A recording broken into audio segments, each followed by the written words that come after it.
Ég fund bæjarstjórnar Vestmannaeyja númer 1586 settan og býð bæjarfulltrúa velkomna á þennan fyrsta fund í okkar glæsilega ráðhúsi eftir gagngerar og velheppnaðar endurbætur og breytingar.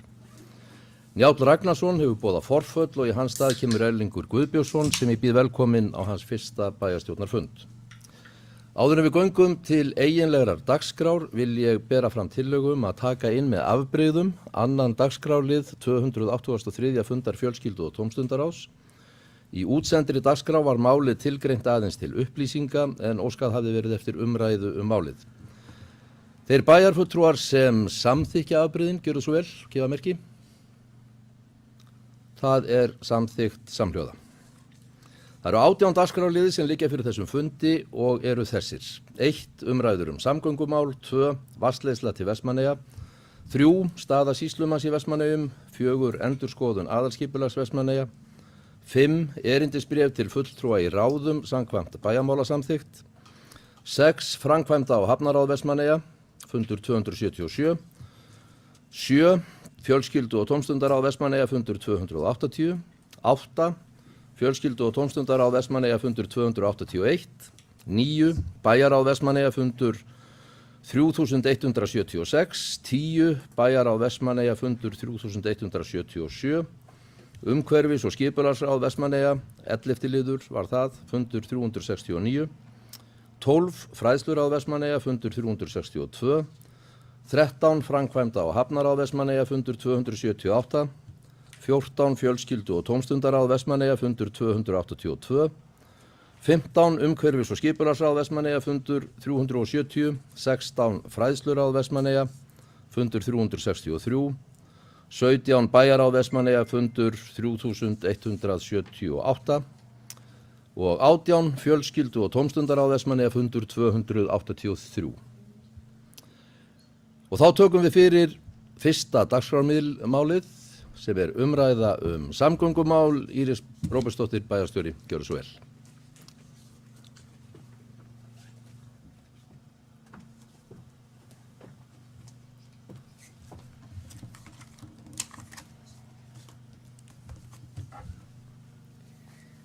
Forseti.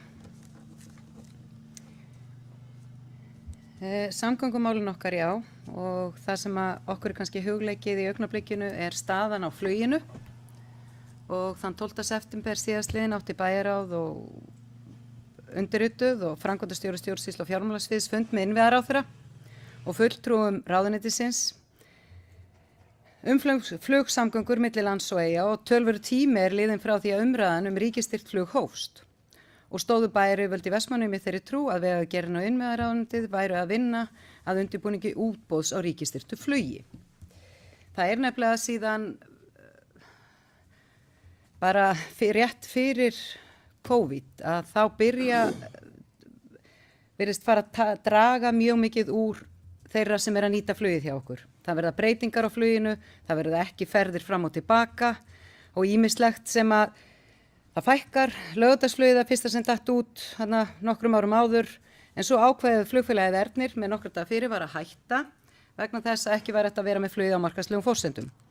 Síðan þá hefur tvisvar sinnum verið tekið í rauninu upp COVID-flug og einu sinni áætlunarflug yfir sumartímann.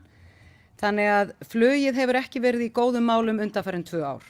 Og nú stóðum við í þeirri trú að við værum að ná einhvers konar langtíma lausn í því máli. Þannig að það væri hægt að fara í útboð á ríkisstyrktu flugi. Og hafa bæjaryfirvöld átt marga fundi með ráðuneytisfólki og ráðherra vegna þessa máls og nú síðast í júlí. Þar sem rætt var enn einu sinni nauðsyn þess áætlunarflug væri til eyja og verið væri að vinna í málinu. Og nokkur tími síðan að Vestmannaeyjabær fékk þær upplýsingar að Vegagerðin hefði lokið þarfagreiningu á flugi til og frá Vestmannaeyjum og undirbúningi útboðs. Bæjaráð eftir þennan fund óskaði eftir gögnum frá Vegagerðinni sem komu inn bæði varðandi ríkisstyrkta flugið, það hvort að það sé í lagi að samkvæmt Evrópuskilmálum að styrkja 2 samgönguleiðir og svo líka þarfagreininguna, að okkur geti borist þessi gögn og þau eins og ég sagði áður verða tekið fyrir næsta bæjaráðsfundi. En á þessum fundi kom fram í máli ráðherra að bara lítið sem ekkert hafa þokast í átt að útboða ríkisstyrktu flugi og til standi að nota veturinn til frekari undirbúnings. Þá kom það fram á fundunum að útboðsferlið sé að minnsta kosti 7 mánuðir. Ég átti nú fund í júlí með ráðuneytinu, þá kom þetta ekki fram. Þá kom það fram að vinnan væri í gangi og við myndum bara fá svör núna í haust og bara vonandi gætum við, en það var algjörlega skýrt að ráðuneyti var ekki búið að tryggja fjármagn en var tilbúið að bakka okkur upp í það að fara í ríkisstyrkt flug. En það átti að bjóða það út núna síðsumars og tryggja það að það yrði þá flug hér í vetur ef að við næðum að tryggja fjármagn sem við ætlum okkur svo sannarlega að fara í með ráðuneytinu. En svo var líka rætt að það þyrfti að bjóða flugið út á Evrópska efnahagssvæðinu. Ég held að það hefði alltaf verið staðan og það var það minnsta sem okkur var sagt í upphafi, en það virtist vera ný staða uppi á ráðuneytinu, en ég held reyndar að það sé alltaf það sem þegar verið að tala um útboð ríkisstyrktu flugi þá þarf það að vera á Evrópska efnahagssvæðinu. En ráðherrann sagðist samt sem áður vilja finna lausn fyrir veturinn í vetur sem væri svipuð og undanfarna vetur en útskýrði það ekki nánar þrátt fyrir það að við höfum gengið á hann og spurt hann. En þessa fréttir komu bara eins og þrumur heiðskíru lofti og eins og áður sagði þá stóðum við öll í þeirri trú að ríkisstyrkt áætlunarflug gæti hafist í haust. Kannski ekki eins snemma við vildum en í haust fyrir áramótin. Og undirbúningur ráðuneytis og vegagerðarnar væri langt á við komin og ætti bara eftir að tryggja þessa fjárheimildir. Vonbrigðin eru því mikil en samtalið þarf samt sem áður að halda áfram því það skiptir öllu máli að tryggja áætlunarflug til Eyja og það strax í vetur. Varðandi samgöngur á sjó, að þá samkvæmt upplýsingum frá Herði Orra Grettissyni framkvæmdastjóra Herjólfs, áætlað að Herjólfur 4. fari í slipp þann 8. október næstkomandi. Þetta er þetta 8. til 10. Það fer eftir Herjólfur 3. sem á að leysa hann af og er í slipp út í Færeyjum. En áætlað er að slippurinn taki 3 vikur og það segja okkur nú fróðari menn að það á til að tefja störlítið, en við vonum það besta. En er að ræða hefðbundi viðhald og viðgerðir. Stærstu og tímafrekustu verkin felast í útskiptum á landfestarspilum og sandblæstri og málun á bíladekki. Það er eiginlega tímafrekasta aðgerðin, þessi sandblæstri og málun á bíladekkinu. En þetta er eitthvað sem þarf að fara í og auðvitað hef ég verið í sambandi við vegagerðina og gerði það strax þegar það varð ljóst að ég bara hvaða tími það væri sem skipið ætti að fara vegna þess að dýpið í Landeyjahöfn er fínt fyrir Herjólf 4. En það þarf auðvitað að dýpka meira fyrir Herjólf 3. Og þeir hafa verið með að vita það og nú á nýja skipið að koma, nýja björgunarskipið á að koma núna vonandi í lok þessara viku eða byrjun næstu til þess að dýpka. Að því dýpið í hafnarmynnunni er svona góði 6 metra núna en ef vel á að vera þarf það að vera 7,5 fyrir Herjólf 3. Þannig það er gríðarlega mikilvægt að það verkefni verði klárað, svo verði sem minnstar truflanir þar sem að skipið, eins og við þekkjum öll svo vel, er ekki eins hentugt í Landeyjahöfn eins og nýi. En farþegaflutningarnir hafa gengið vel, síðan Landeyjahöfn opnaði aftur í apríl og met í farþegaflutningum hefur verið slegið 5 mánuði í röð og þá fer septembermánuður mjög vel á stað. Fyrstu 8 mánuðir ársins voru þetta rúmlega 327.000 farþegar sem voru fluttir milli lands og Eyja og til samanburðar voru þetta rúmlega 284.000 farþegar á sama tímabili 2019 fyrir COVID. Þannig við erum komið fram úr þeim tíma þegar við vorum fyrir COVID. Rekstur félagsins gengur samkvæmt áætlun eftir erfiða vetramánuði þegar siglt var til Þorlákshafnar. En við vonum bara að þessi slippur gangi fljótt og vel, en svo vil ég ítreka það enn og aftur að það skiptir gríðarlega miklu máli að það gerist eitthvað í þessum flugmálum eins og búið var að lofa okkur.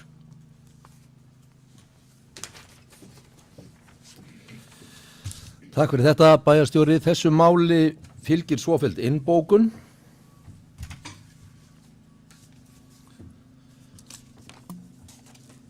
Þann 12. september síðastliðinn átti bæjarráð, bæjarstjóri og framkvæmdastjóri stjórnsýslu og fjármálasviðs fund með innviðaráðherra og fulltrúum ráðuneytisins flugsamgöngur milli lands og Eyja. Töluverðu tími er liðinn frá því að umræða ríkisstyrkt flug hófst og stóðu bæjaryfirvöld í Vestmannaeyjum í þeirri trú að vegagerðin og innviðaráðuneytið væru að vinna að undirbúningi útboðs á ríkisstyrktu flugi. Nokkur tími er síðan Vestmannaeyjabær fékk þær upplýsingar að vegagerðin hefði lokið þarfagreiningu á flugi til og frá Vestmannaeyjum og undirbúningi útboðs.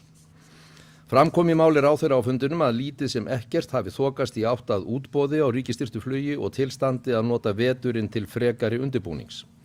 Þá kom fram á fundinum að útboðsferlið sé að minnsta kosti 7 mánuður og hugsanlega þurfi að bjóða út flugið á Evrópska efnahagssvæðinu sem gæti lengt þann feril til muna. Hins vegar kom fram í máli ráðherra að hann vildi leysa flugsamgöngur í vetur með svipuðum hætti og gert var síðasta vetur án þess að útskýra það fyrirkomulag frekar. Þessar fréttir komu eins og þrumaður heiðskjur í lofti. Bæjaryfirvöld stóðu í þeirri trú að ríkisstyrkt áætlunarflug gæti hafist í haust. Undirbúningur ráðuneytisins og vegagerðarinnar væri langt á veg kominn og bara ætti eftir að tryggja fjárheimildir til verksins. Og samgöngur á sjó, samkvæmt upplýsingum frá Herði Orra Grettissyni, framkvæmdastjóra Herjólfs ohf, er áætlað að Herjólfur 4. fari í slipp þann 8. október og Herjólfur 3. muni leysa ferjuna af meðan á slipptöku stendur, sem áætlað er að taki 3 vikur.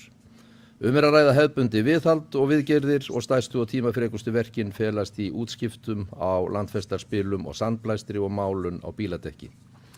Farþegaflutningar hafa gengið mjög vel síðan Landeyjahöfn opnaði aftur í apríl og hafa met í farþegaflutningum verið slegin 5 mánuði í röð og þá fyrir september mánuður vel af stað. Fyrstu 8 mánuði ársins voru 327.243 farþegar fluttir milli lands og eyja til samanburðar við 284.091 farþega á sama tímabili árið 2019. Rekstur félagsins gengur samkvæmt áætlunum eftir erfiða vetramánuði þegar siglt var til Þorlákshafnar. Og eins og liggur í hlutarins eðli er að ræða talsverða endurtekningu í máli okkar bæjarstjóra þegar hér er komið sögu. En orðið er laust þetta mál ef einhver vil kveða sér hljóðs.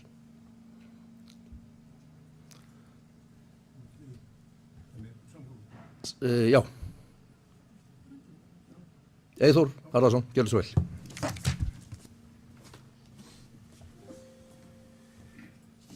Já, fundarstjóri, góði fundarmenn og góði gestir.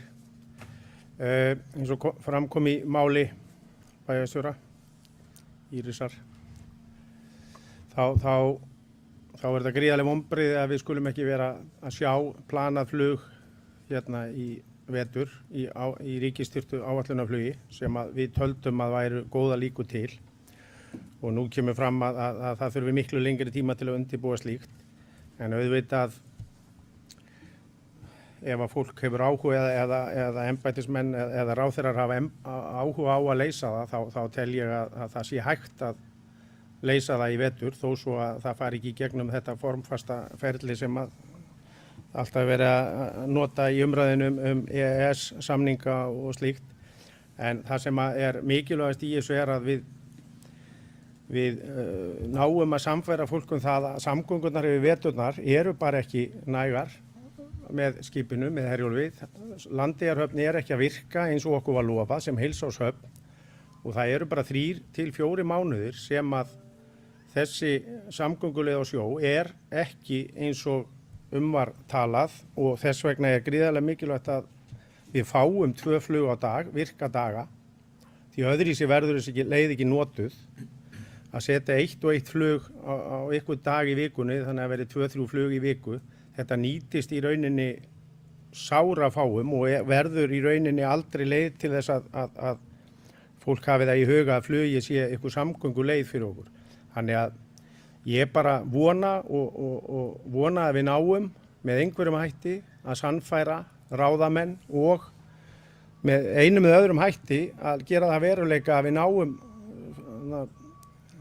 áætlunarflugi í gegn hérna í vetur. Þurfum ekki að bíða 1 ár enn. Þetta er skelfileg staða gagnvart heilbrigðisþjónustunni. Við erum skattborgarar sem að eigum rétt á heilsugæslu eins og aðrir.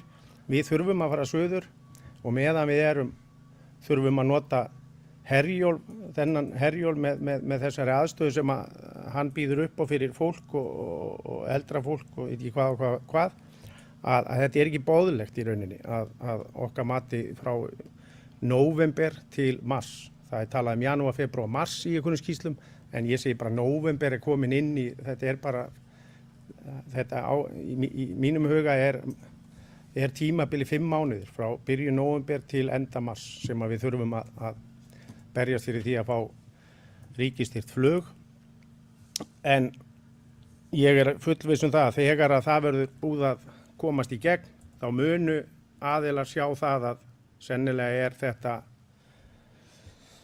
bara business í því að fljúga hérna allt árið. Þetta er ekki þannig að þetta muni ekki reka sig hérna þegar að við verðum búin að átta okkur á því að þetta sé samgöngumóti sem að fólk mun nota þetta. Takk fyrir mig.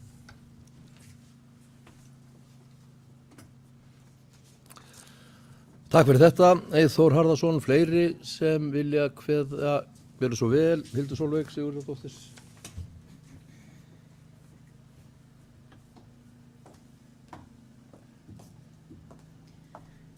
Forseti, bæjarfulltrúar, gestir.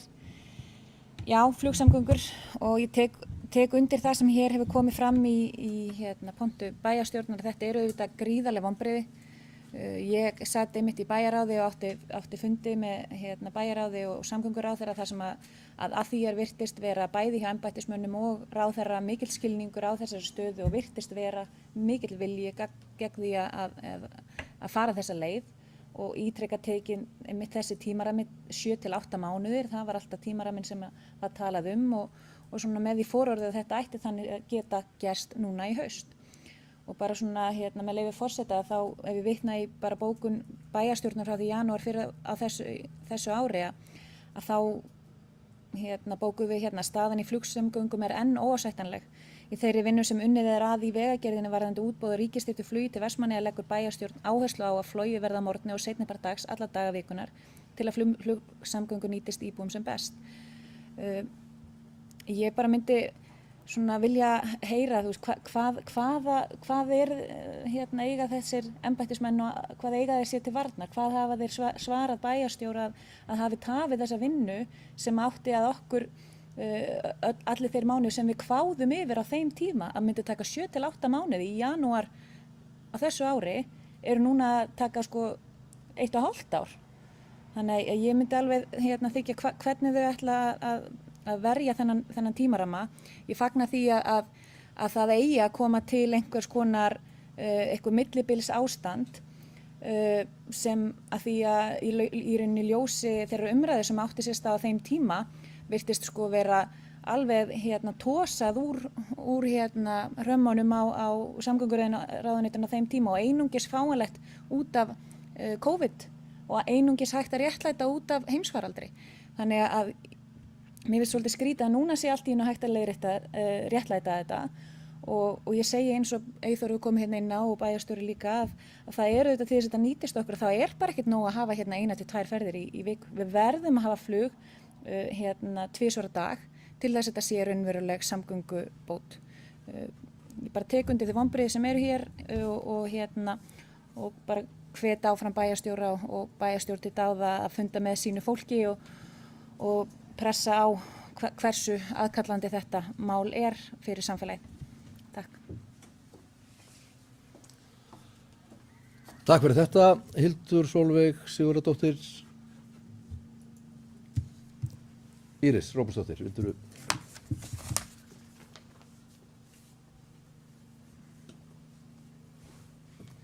Forseti, já, ég get bara tekið undir það sem að kollega mínir hafa sagt hér í pontu. Hildur Sólveig Sigurðardóttir spurði hvað afsökun hafa þeir? Enga. Það kom engin skýring. En það sem að við erum og það sem bæjarfulltrúi Eyþór Harðarson vitnaði til áðan við óskum náttúrulega eftir þessum gögnum og það sem lesið var upp úr gögnunum svona á þessum fundi það var eins og þeir væri að byrja málið núna. Þess vegna kváði ég við 7 mánuðunum að því þá er eins og réttilega kemur fram hárið orðið 1,5 ár sko. Vegna þess að ég var, eins og ég sagði áðan í fundi í júlí sko, þá átti þetta bara vinnan að vera búin. En ferlið er víst þannig að það þarf að senda út tilkynningu út með að maður ætli í ríkisstyrkt flug og í framhaldinu er það einhver afgreiðsluröð sem fólk fer í og eitthvað. Það er bara ekki byrjað á málinu. En það var samt svolítið öðruvísi að því Hildur Sólveig vitnaði til fundar sem við sátum saman í bæjarráðinu þegar þetta var að koma upp með ráðherra og starfsmönnum ráðuneytisins, meðal annars ráðuneytisstjóra, að þá var gríðalegur skilningur á málinu, skildu allir að við þyrftum flug og það eru bara strax farið í þessa vinnu, hafa búið til þetta millibils ástand sem var COVID-flugið og þetta átti bara þetta átti bara að ná saman og við áttum að geta byrjað í haust. Svo þegar vinnan gekk hægt í sumar, þegar við vorum að ýta á eftir þessu alltaf, að þá bara, já, kannski verður þetta ekki fyrir en svona október, nóvember, en ok, við svona vorum ekkert ánað, en við sættum okkur við það. En núna var bara, eða minnst að kosti var það mín upplifun og ég held kollega minna sem sátu þennan fund í bæráði að það er eiginlega bara ekkert byrjað. En varðandi COVID-flugið, þá er ég algjörlega sammála bæjarfulltrúanum vegna þess að við marg fórum fram á það að flugfélagið fengi að bæta við flugferðum. Flugfélagið Erna, þeir fengu til dæmis núna síðast, fengu að bæta við ef það var fullt. En það mátti ekki að því þótti styrkurinn dett út. Þannig að þetta er bara algjörlega ótrúlegt, en ég segi samt eins og kom hérna fram áðan, við munum að sjálfsögðu reyna að tryggja einhvers konar flug hérna í vetur. Það kemur ekki annað til greina. Það verður að vera. En undir eðlilegum kringumstæðum ætti það náttúrulega sjálfsögðu að vera ríkisstyrkt áætlunarflug með við það. En bara svo ég svari spurningunni aftur, takk þetta saman. Það bara var engin raunveruleg skýring á þessu, þetta bara á þessum stað og það var svona, já, mér fannst við bara ekkert fá rosa mikil svör á þessum fundi. Ég hugsa að kollega mínir sem sátu þarna með mér séu sammála því. En það var allavega tölvört annað hljóð heldur en við höfum verið að heyra áður. En við gefumst það sjálfsögðu ekki upp, við erum ekki þekkt fyrir það.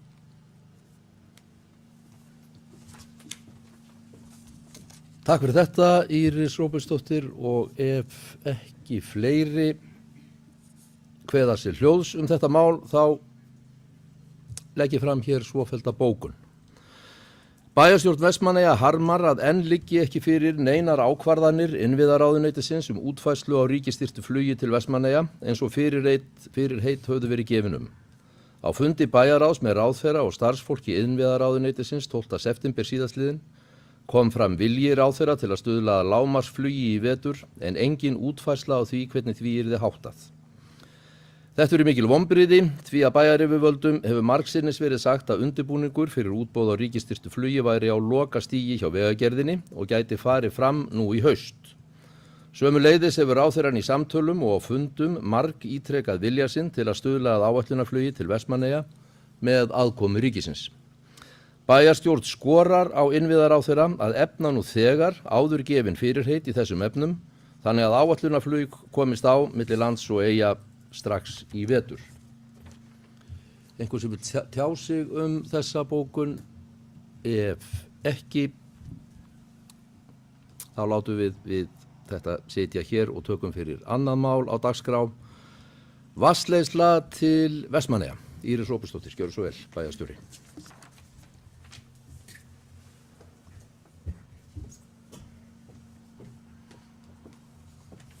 Forseti.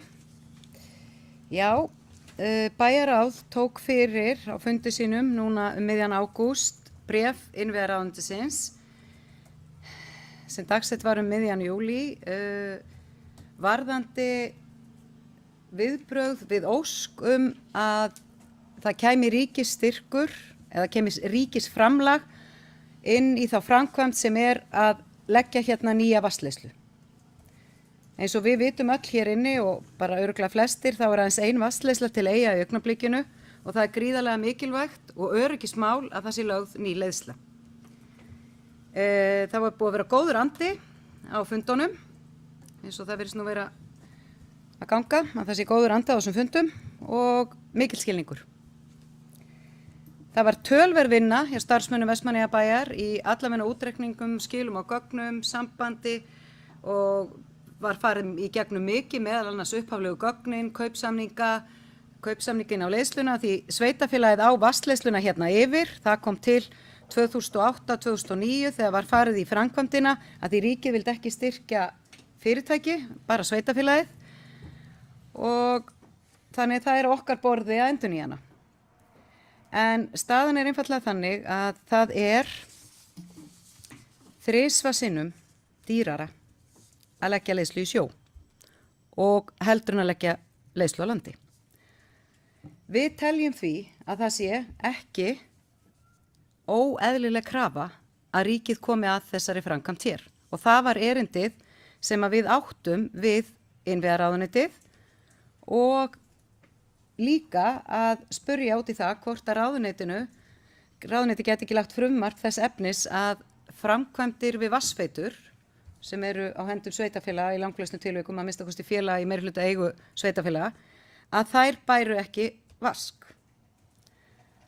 Svarið sem við fengum eftir allt þetta og þennan langa tíma var að ráðuneytið vill ekki skapa fordæmi og að vasklögin leyfðu það ekki að vaskurinn er felldur niður.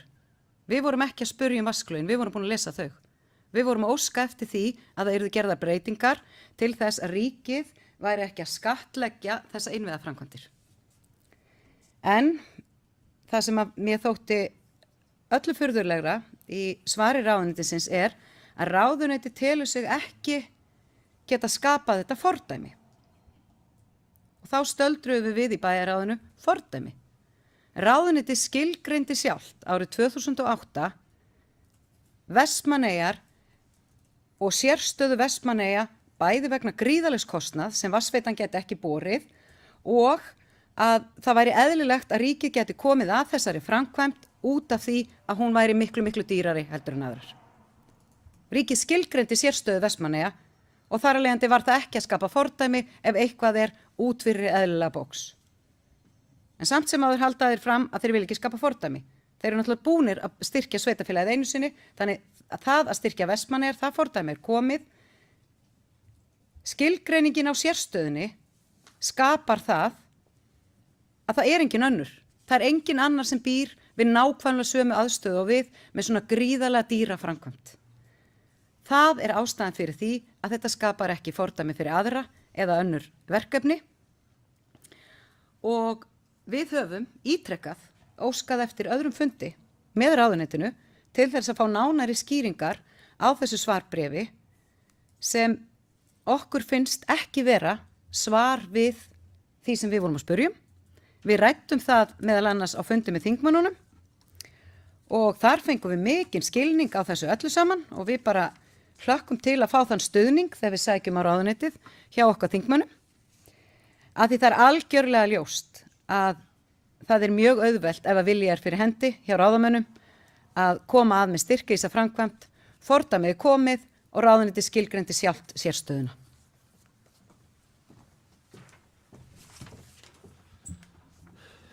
Takk fyrir þetta, bæjarstjóri. Málinu fylgir svofelld innbókun. Bæjarráð tók fyrir á fundi sínum þann 16. ágúst síðastliðinn bréf innviðaráðuneytisins sem var dagsett 14. júlí 2022 með niðurstöðu viðræðina milli Vestmannaeyjabæjar og innviðaráðuneytisins kaup og lagningu nýrrar vatnsleiðslu til Vestmannaeyja. Í bréfi ráðuneytisins kemur fram að stjórnvöld ætli ekki að verða við beiðni Vestmannaeyjabæjar fjárstuðning til verkefnisins. Viðræður milli aðila hafa staðið yfir í meira en ár og að meðan á þeim stóð voru bundnar miklar vonir við að stjórnvöld myndu veita Vestmannaeyjabæ fjárstuðning ríkisins við lagningu nýrrar vatnsleiðslu til Vestmannaeyja vegna sérstöðu þeirra. Bæjarráð lýsti miklum vonbrigðum með niðurstöðu ráðherra og ráðuneytisins, sérstaklega þar sem annað hljóð hafði verið á þeim fjölmörgu fundum sem haldnir voru. Jafnframt hafi niðurstaðan komið bæjaryfirvöldum verulega á óvart. Áður að lengri haldið þá gef ég orði laust núna þetta mál. Gísli Stefánsson, gjörðu svo vel.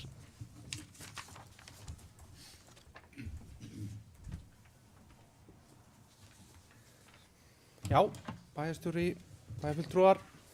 Ég verð að lýsa því yfir að ég hef miklar áhyggjur af þessu máli, eins og við öll. Og kannski er það fyrst og fremst vegna þess að ég held að þessi komin bara nóg að því að tefla á tvær hættur eftir það að við erum búin að vera í almannavarna ástandi mjög lengi. Eða vorum það í COVID og svo er svipað upp á teininum reglulega búið að vera núna á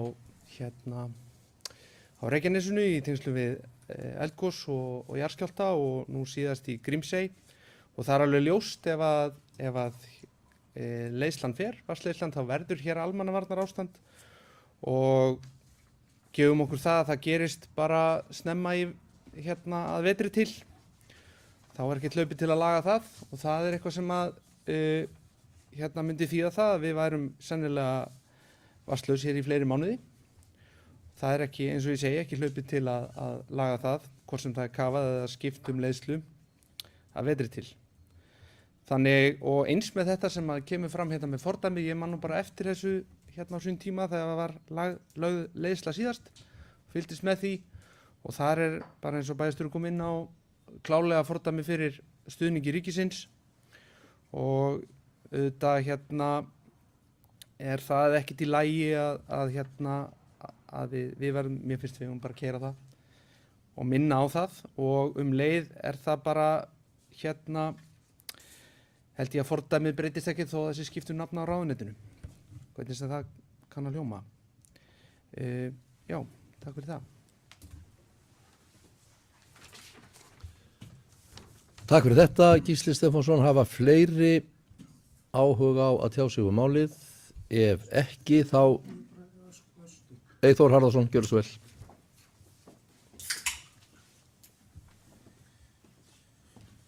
Fundarstjóri, góð fundamenn.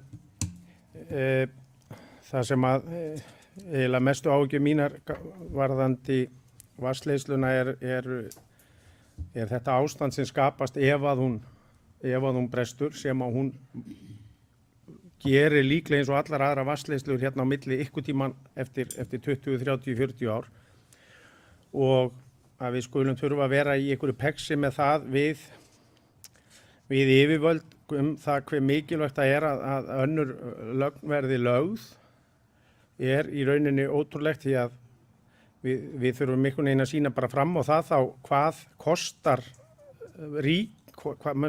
ríkið ef að þessi vatnsleiðsla fer og við þurfum að rýma þessa eyju og stöðva allt atvinnulíf út af því að það mun auðvitað allt stöðvast hérna ef það er ekki vatn til eyja.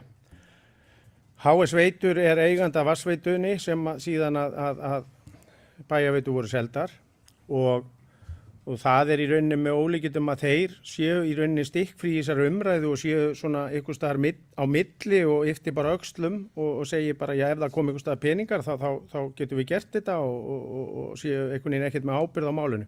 Það verður einhvern veginn að koma sér í þann farveg að þeir séu ábyrgi fyrir því að tryggja að það sé skilgreint að ein vatnsleiðsla sé ekki nóg hérna á milli öryggisins vegna og önnur vatnsleiðsla sé bara mikilvæg fyrir þetta samfélag og sérstaðan sjálfsögðu mikil. Það ekki, auðvitað ein vatnslögn að byggðalögum hér vítt og breytt landið en þegar við erum með vatnslögn í sjó þá lögum við ekki vatnslögn ykkur tíðan yfir veturinn. Þá hún löguð næsta sumar í júlímánuði þegar gott veður og hægt að fá skip til þess. Þannig að þetta var það sem ég vildi koma að þetta engin spurning. Við þurfum að fá þetta í framkvæmd þessa lögn númer 2, takk.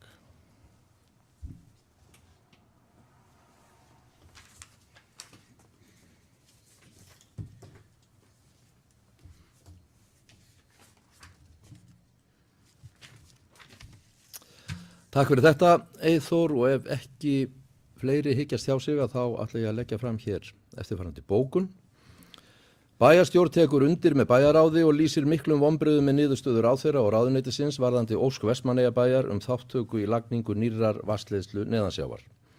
Ný vatnsleiðsla til Eyja öryggismál og nauðsynlegt að hún verði lögð sem fyrst. Því borið við í svari ráðuneytisins að ekki megi skapa fordæmi í þessum efnum.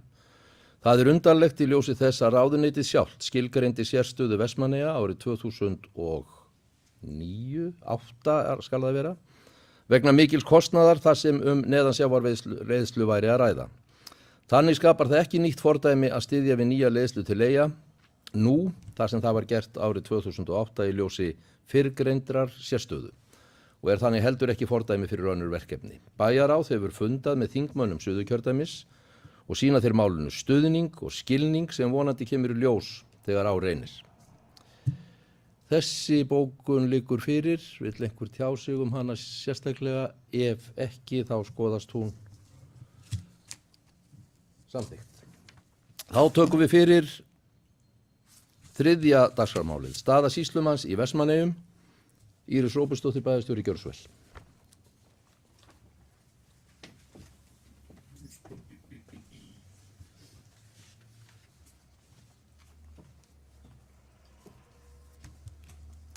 Forseti, já, það bara í þessari viku eða síðustu þá kom fram að ráðherra ætla sér að halda áfram með frumvarpið það sem að breytt skipan og ýmislegt annað í tengslum við sýslumenn og sýslumanns embættin, að það sé einn sýslumaður á landinu og hann gaf það út núna með, ég held að sé í þessari viku, að sá sýslumaður ætti að vera á Húsavík sem út á landi, sem sýnir, og ég vil hrósa ráðherranum fyrir það, að sýnir það að menn ætla sér að reyna að styrkja landsbyggðina og það þarf ekki alltaf verið í Reykjavík, sem bara jákvætt. Það nú einhverjum mjög óánægðir með það sem búi í Reykjavík, en það svo það En allavega þá finnst mér mikilvægt, fyrst að það búið að boða framlagningu á frumvarpinu sem var sett inn í samráðsgáttina í sumar, að það sé mikilvægt að bæjarstjórn hnykki á umsögn sem bæjarráð Vestmannaeyja sendi inn í samráðsgáttina varðandi frumvarpið. Og það eru þættir sem eru eins og frumvarpið lagt upp að það eigi að styrkja sýslumannsembættin og gera þó að þessi breyting sé gerð, mörkin á milli þeirra eru að flækjast fyrir í ákveðnum málum og svona, það eru alveg punktar í frumvarpinu. En það samt sem áður ekki nógu vel útfært í frumvarpinu verkefnin sem að koma til, hvernig á að leysa ákveðna persónulega viðkvæma þjónustu. Það heldur ekki endilega farið í það, hvernig eiga styrkja núverandi starfsstöðvar. Það heldur engin trygging fyrir því, það verði allar. Það ekki trygging fyrir því að það veri sami starfsmannafjöldi. Það ekki trygging fyrir því hvaða verkefni eiga að vera vegna þess að þessi nýji sýslumaður á að úthluta og ákveða hvaða verkefni eru hvar. Það líka, í rauninni ekki talað kjarnastarfsemi sýslumanna sem eru fjölskyldumál, persónuréttindi, ýmiss konar og almenn þjónusta, leiðbeiningar, það ekki nefnt í frumvarpinu. Og þessi umdæmamörkin eru notuð sem hluti til þess að leggja þetta fram og það alveg einhverjir punktar þar. Og bara svo þessi líka sagt, það eru líka jákvæði punktar það að þetta geti verið, að þetta og ég held að það sé alveg hugur í því að reyna að styrkja landsbyggðina. En útfærslan ekki í frumvarpinu. Og það það sem ég hef áhyggjur af og það það sem bæjarráð hafði áhyggjur af, að því það eru til dæmis ekki upplýsingar hvaða öðrum lögum þarf að breyta. Það óvissa uppi fjárhagslegan grundvöll, rekstrargrundvöll embættanna. Það hefur verið kallað eftir þessum útreikningum, þeir hafa ekki verið sýndir. Og það bara ómögulegt að átta sig á því, hvernig framtíðarsýnin önnur en það talað það að það eigi að auka stafræna þjónustu. Nú frumvarpið ekki gengið í gegn og við getum nú fagnað því að hér var að koma stórt verkefni til Vestmannaeyja sem einmitt að nýta sér stafræna þjónustu. Það þurfti ekki að breyta lögum til þess að það kæmi. Þannig að það ýmislegt sem að vantar mikið beti skýringu á í frumvarpinu og svo það sem að mér finnst algjörlega óskiljanlegt að það þurfa að segja upp öllu starfsfólkinu til þess að sameina það undir þetta eina embætti og eina yfirstjórn.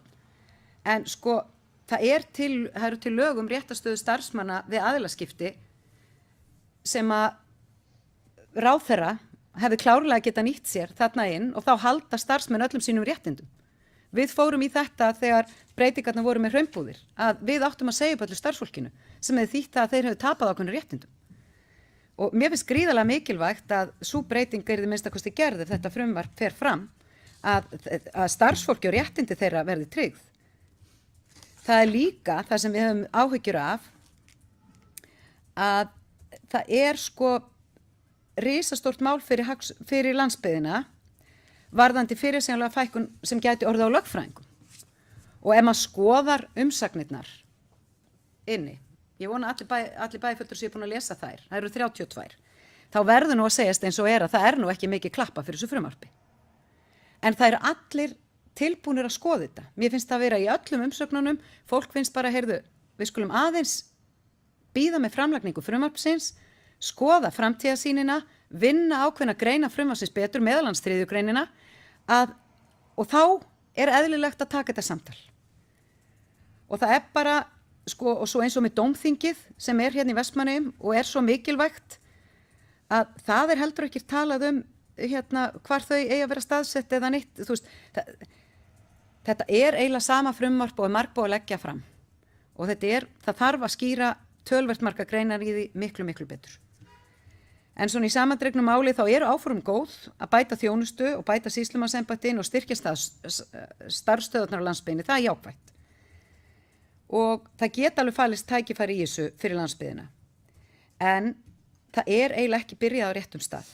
Við þurfum að hafa meira samráð, þetta þarf að vera skýrara og í ljósi málana sem við fjölluðum hér á undan, þá er algjörlega ljóst að við þurfum að hafa allt neglt niður ef að það á að standa og helst náttúrulega í lagafrumvarpi eins og hér á við. En allavega eins og staðinni núna, þá tel ég að það sé gríðarlega mikilvægt að við komum sameinuð og bendum dómsmálaráðherra á að horfa til athugasemdana okkar og athugasemdana hjá öðrum, að bara bíða með framlagninguna á þessu frumvarpi, fara og taka tillit til þessa fjölda athugasemda sem sendar voru, varðandi umrætt frumvarp. Margar athugasemdirnar, mjög margar, eru að svipum meiði og vissulega hefur ráðherra talað að hann vilji styrkja landsbyggðina, en það er ekki í frumvarpinu. Þannig, mér finnst mikilvægt að það sjáu þess stað, þetta verði unnið svolítið betur og framtíðarsýnin skýr áður en frumvarp breytingu á sýslumanni sé lagt fram.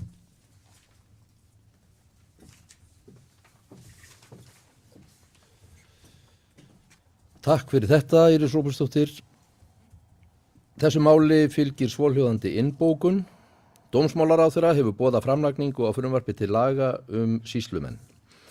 Verði frumvarpið að lögum muni lögin leysa af hólminni lög nr. 50/2014 framkvæmdavald og stjórnsýslu ríkisins í héraði. Helstu breytingarnar varða fækkun sjálfstæðra sýslumannsembætta úr 9 í 1 og með því verða öll sýslumannsembætti landsins sameinuð undir einni yfirstjórn og einn sýslumaður skipaður í umrætt embætti. Til stendur að starfrækja flestar núverandi starfsstöðvar meðal annars í Vestmannaeyjum, hins vegar verður öllu starfsfólki sagt upp störfum og það ráði til hins nýja embættis. Stöður sýslumanna verða lagðar niður og nýr sýslumaður annast ráðningar stjórnenda starfsstöðva landið. Jafnframt stendur til að leggja fram drög að frumvarpi breytingar og ýmsum lögum til að hægt sé að innleiða nútímalega starfshætti meðal annars stafræna þjónustu hjá nýju embætti. Ekki liggur fyrir hvar dómþing verða staðsett en bent hefur verið á að mikilvægi þess að dómþingi sé sinnt í Vestmannaeyjum. Vestmannaeyjabær sendi umsögn frumvarpið meðan það var í samráðsgátt stjórnvalda þar sem dómsmálaráðherra var hvattur til að fresta framlagningu þess og hefja samráð framtíðarsýn sýslumanns embættanna. Orðið laust núna þetta mál, Eyþór Harðarson, gjörðu svo vel.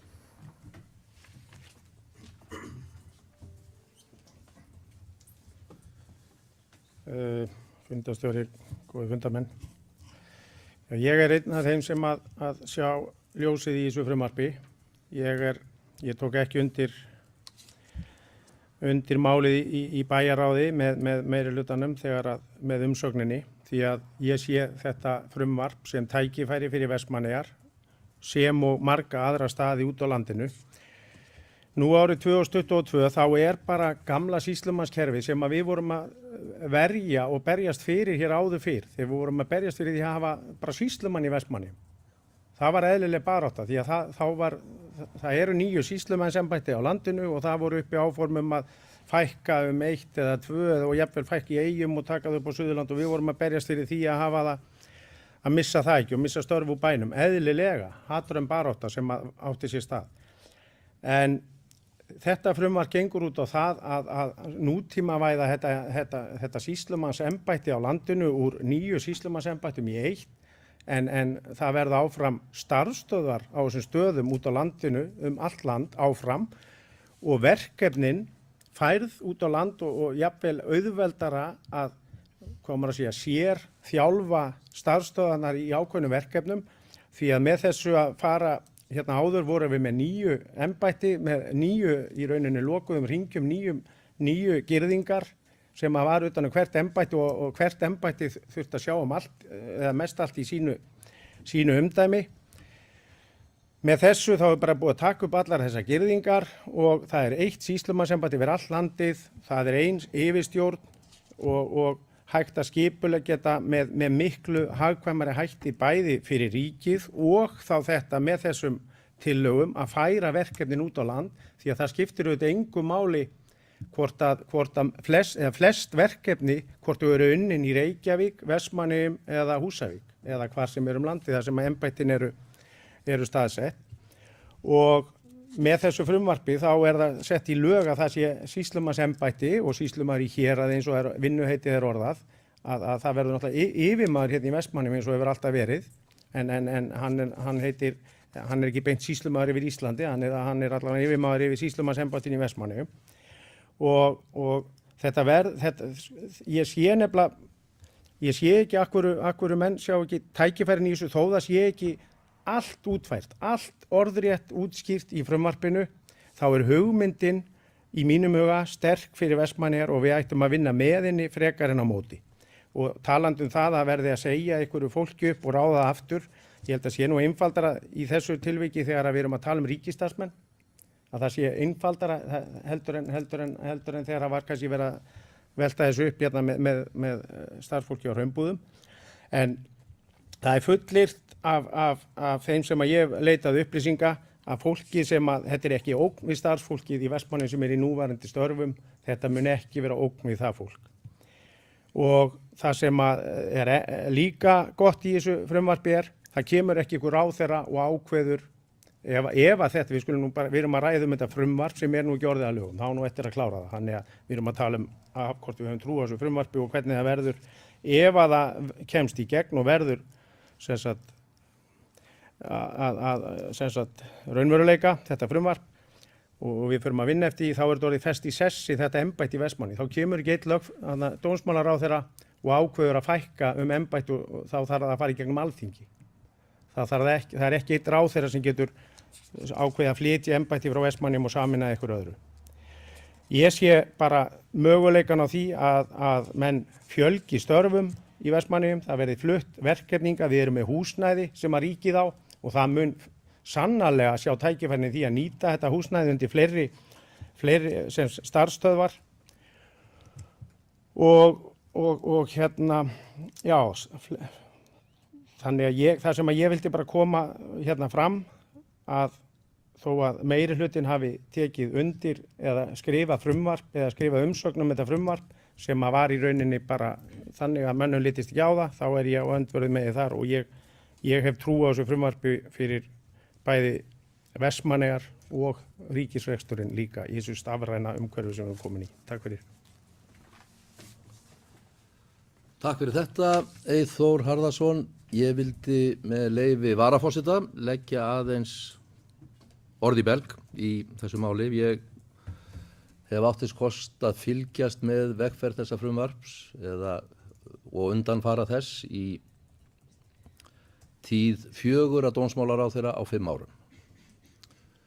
Þeir hafa komið hver á fætur öðrum alveg frá 2017 á hverju ári þangað til núna með þetta frumvarp svo gott sem eins inn í þingið og það eina sem hefur breyst í frumvarpinu á milli ára greinagerðin með því, ekki frumvarpi sjálft.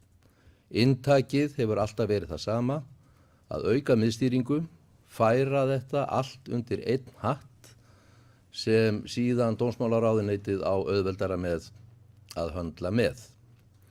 Ég tek alveg undir það að það framfara spor að ákveða það núna og það má heita nýtt í því frumvarpi sem núverandi dómsmálaráðherra hefur boðað að embættið verði fest í sessi út á landi. Að öðru leyti þetta sama frumvarpið. Ég gerði ágreining við þetta frumvarp strax inn í Alþingi þegar það var fyrst lagt fram og allar götur síðan. Og ég átti þess svo sem formaður í allsherjar- og menntamálanefnd í 4 ár, þá fékk ég öll þessi frumvörpin á borð til mín og gerði alltaf sama ágreiningin við ráðherra innihald þess. Innihaldinu var aldrei breytt en rökstuðningunum var breytt og núna kemur upp aðal rökstuðningur en að þetta sé liður í því að nútímavæða og fara út í stafræna þjónustu og mér algjörlega hulin ráðgáta af hverju þarf að leggja niður sýslumenn út á landi til að taka upp stafræna þjónustu. Standa þeir sérstaklega í vegi fyrir því að það veri tekin upp stafræn þjónusta. Þetta segi ég með skírskotun til þess sem kom fram í máli bæjarstjóra að það nýbúið að taka upp hér í Vestmannaeyjum og sýslumanninum hér stafræna þjónustu varðandi hluti sem varða hjónabönd. Þannig að fyrir mér þetta sama tóbakið og ég hef séð á hverju ári hjá 4 dómsmálaráðherrum í 5 ár. Þar með lýk ég máli mínu þetta. En vilja fleiri taka til máls?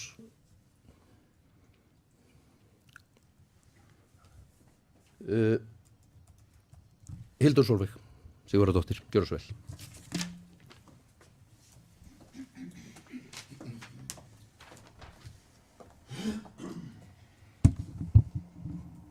Forseti, bæjarfulltrúar og gestir. Já, sýslumaðurinn í Vestmannaeyjum. Þetta mál sem að hefur verið bara í rauninni jafn lengi og ég hef tekið þátt í stjórnmálum, gjarnan til umræðu og þá oftar en ekki líkt og núna stöndum við í þeim sporum að vera í varnarbaráttu gagnvart embætti og gagnvart opinberum störfum. Af því það hefur vissulega verið töluvert erfitt að kreista út örfástörf til þess að halda á landsbyggðinni.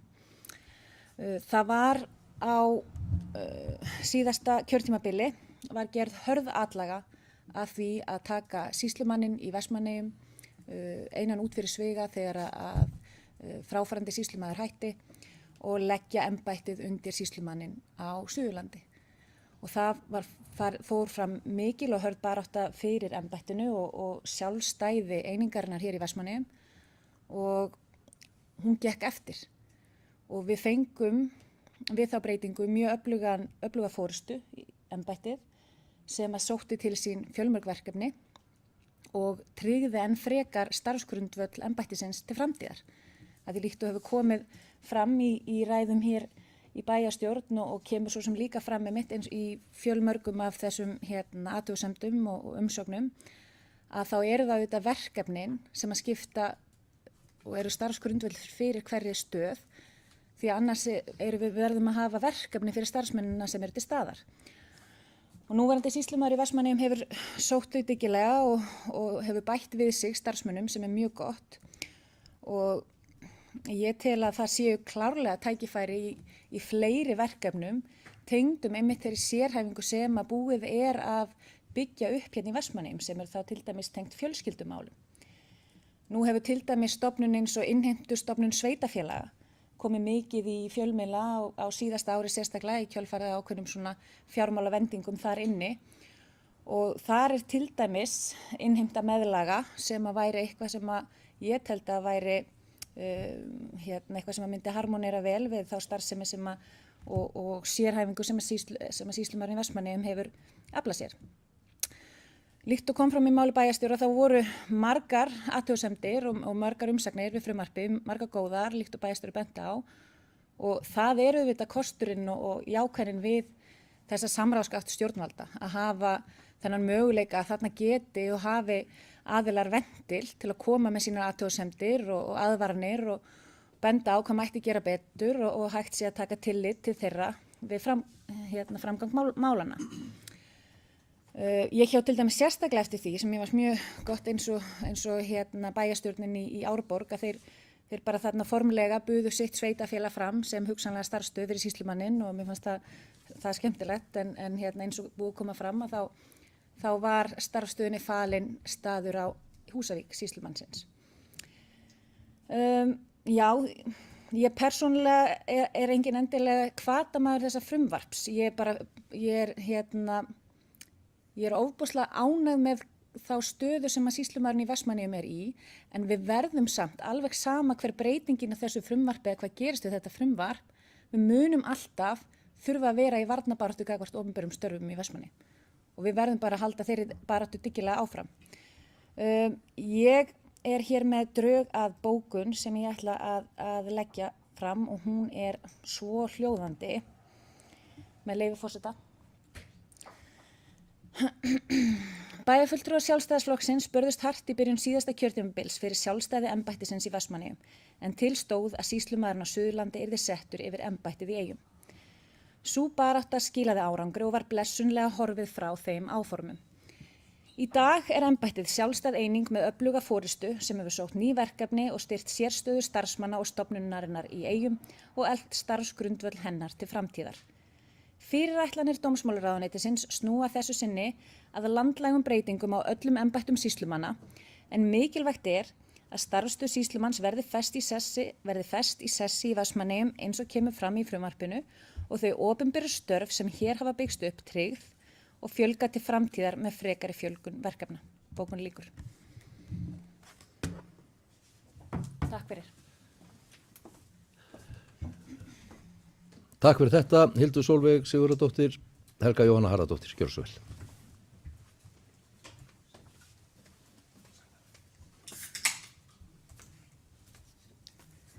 Forseti, ég ætla að fá með leyfi forseta að lesa upp bókun. Meirihluti og H-lista tekur undir umsögn bæjarráðs frumvarp til laga sýslumann sem birtist í samráðsgátt stjórnvalda í sumar. Mikilvægt að styðja við og styrkja embættin en óvissan í frumvarpinu mikil og í raun engin trygging fyrir áframhaldandi starfsemi. Hvað þá eflingu hennar? Eins og þó lýst sem markmiði frumvarpsins. Dómsmálaráðherra hefur nú boðað framlagningu frumvarps málið í haust og hvetur bæjarstjórn ráðherrann til að taka tillit til umsagna bæjarins. Ítrekuður svo afstaða bæjarráðs að réttast væri að dómsmálaráðherra falli frá áformum að leggja frumvarpið fram á þessum tímapunkti og hefji eðlilegt samráð við hlutaðeigandi aðila framtíðarsýn fyrir sýslumannsembættin í landinu. Bókun lýkur.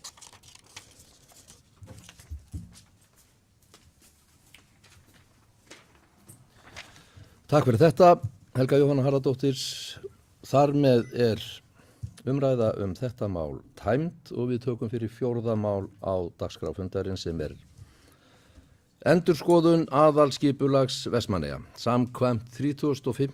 grein skipulagslaga nr. 123/2010 nýkjörnum sveitarstjórnum ætlað að meta hvort ástæða sé til endurskoðunar aðalskipulags sveitarfélaga og hefur til þess 12 mánuði frá sveitarstjórnar kosningum. Jóna Sigríður Guðmundsdóttir, gjörðu svo vel.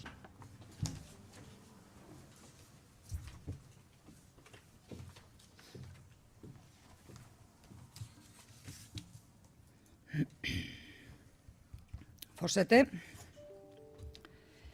eftir sveitarstjórnarkosningar á bæjarstjórn að meta, eins og forseti var að fara yfir, hvort ástæða sé til að endurskoða aðalskipulag sveitarfélagsins samkvæmt 35. grein skipulagslaga nr. 123/2010 og hefur til þess 12 mánuði frá kosningu. Á undanförnum árum hefur verið mikil framkvæmdagleði íbúa og fyrirtækja og þar af leiðir aukningu á úthlutun lóða. Í dag ekki margar lóðir lausar og við þurfum að skoða það landsvæði sem við höfum og hvernig við best getum nýtt það.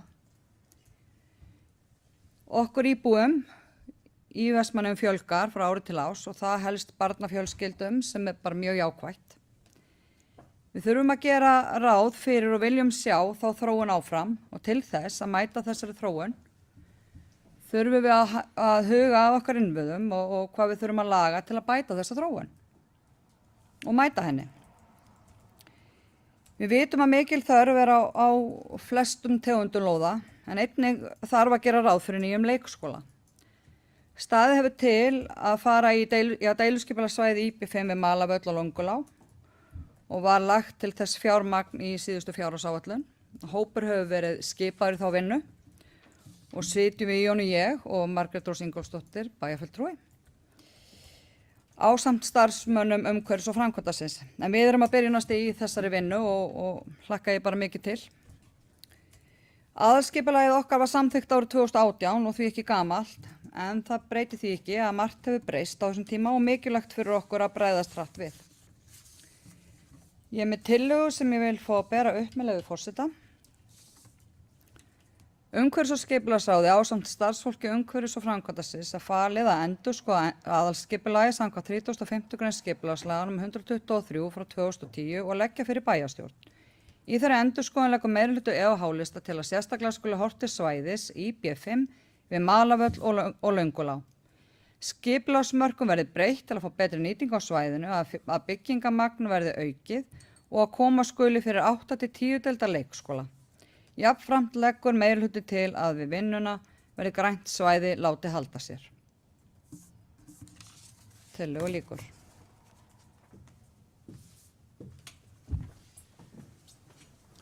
Takk fyrir þetta. Jóna Sigríður Guðmundsdóttir, umræða orðið þá laust þessa tillögu. Eitthvað sem vil kveða sér hljóðs.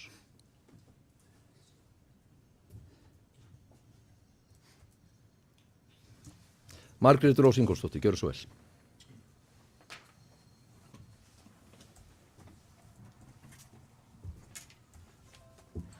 Forseti, já, ég ætla að taka undir orð Jónu að hér að ræða nýtt og gríðarlega spennandi svæði og ég hlakka mikið til að fara í þessa vinnu með henni og starfsmönnum sviðsins. Ég hins vegar algjörlega ósammála því að það vanti leikskóla í Vestmannaeyjum og hvað það 8-10 deilda leikskóla.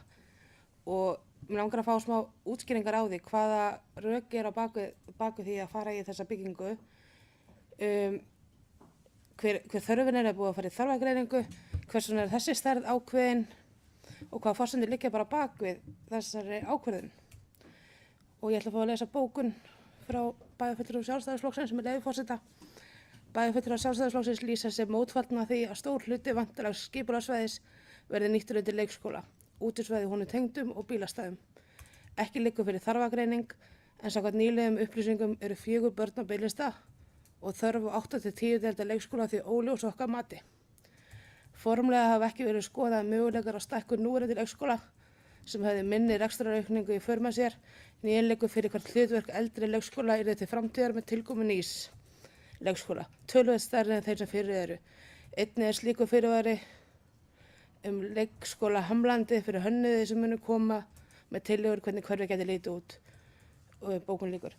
Ein spurning enn sem ég ætla að bera upp til bæjarfulltrúa Jónu Sigríðar, hún segir í tillögu sinni að það þurfa að auka byggingamagn og mér langar að spyrja hvort það tengist bara þessu nýja leikskóla eða hvort það sé eitthvað annað sem hefur verið að velta fyrir sér vegna þess að í aðalskipulaginu kemur fram að það sé að minnsta kosti 40 íbúðir áætlaðar en ekkert hámarksett.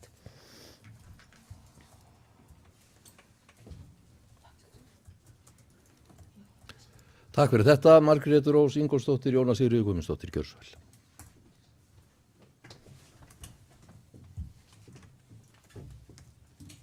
Forseti, ég fá að svara þessum spurningum.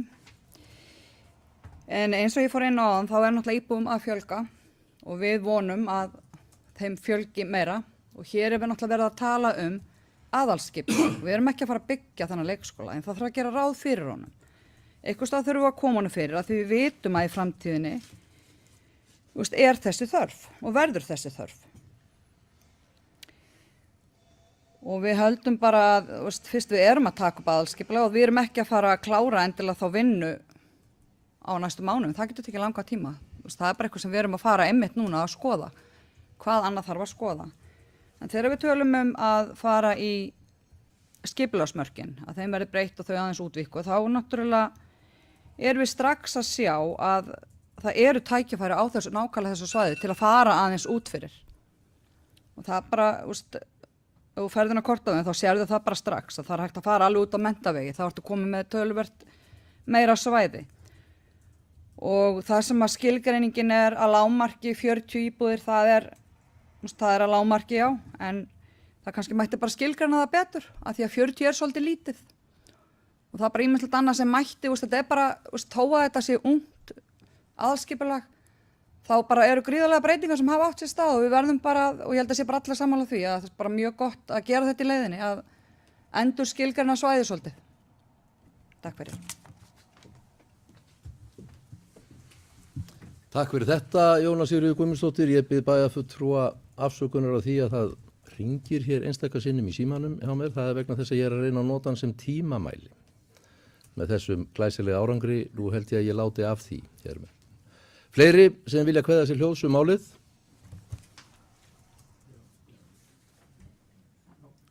Eyþór Harðarsson, gjörðu svo vel.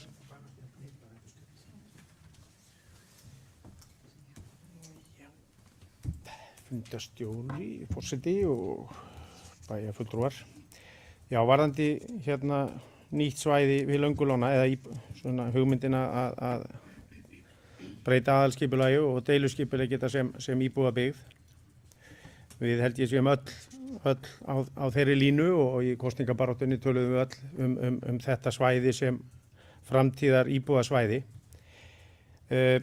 Það sem að ég hef haft í huga og við og flestir að við hönnum þetta svæði ekki sjálf. Það verða sérfræðingar, arkitektar og ykkur hugmyndarsamkeppni væntanlega, var það ekki þannig sem var hugsað, að þegar að maður fer í svona hugmyndarsamkeppni þá hefði ég viljað að við myndum ekki setja þetta inn sem skilyrði fyrir hugmyndum þegar að menn byrja á þessu, því að þetta nú ekki svo stórt svæði að þegar að það búið að segja við þá sem eiga hanna svona svæði að þarna ég vera pláss fyrir 8-10 deilda leikskóla, að hann tekur gríðarlegt pláss. Það er ekki eins og að sé bara húsnæði, það eru leikvöllur og það eru bílastæði og ég sé bara fyrir mér að þetta svona skilyrði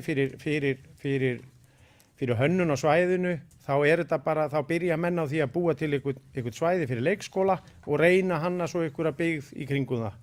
Þannig að ég held að það væri alltaf svona huggulegur í hugmyndavinnunni að vera ekki með þetta sem skilyrði og svo þessi þörf bara hvort að það sé nauðsynlegt að þegar okkur fjölgar í framtíðinni að þessi leikskóli þurfi endilega að vera á þessu svæði, ég sé það ekki, sem ekki til þess að allan eyðileggja góða hugmynd af flottu hverfi hana og ég er alveg sammála því að stækka þetta svæði sem að fyrir í aðalskipulaginu því að það er engin ástæða til þess að rýmka það ekki eins og hægt er og svo eins og bæjarfulltrúi Margrét Rós Ingólfsdóttir kom inn á að þá nú þegar í aðalskipulaginu sagt að það sé hægt að eigi að skipuleggja hann að lágmarki 40 íbúðir og það er ekki þak á því þannig að það er kannski óþarfi að vera eitthvað einbrá því að þurfa að fjölga íbúðamagninu eða byggingamagninu.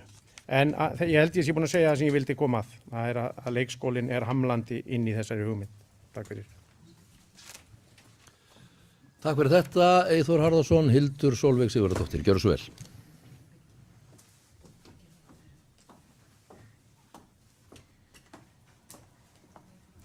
Já, forseti, bæjarfulltrúar og gestir. Já, við erum að ræða hérna breytingar á aðalskipulagi og þessa nýju hugmynd, allavega ég er að heyra í fyrsta skipti að það þurfi nýjan leikskóla, líkt kom fram í ræðu bæjarfulltrúa Jóns Sigríðar. Að þá er í rauninni ekkert sem hefur, allavega engar upplýsingar sem ég hef fengið í hendur sem að lúta að því að þetta sé tímabær ákvörðun. Þá til dæmis varðandi mannfjöldaspá eða annað.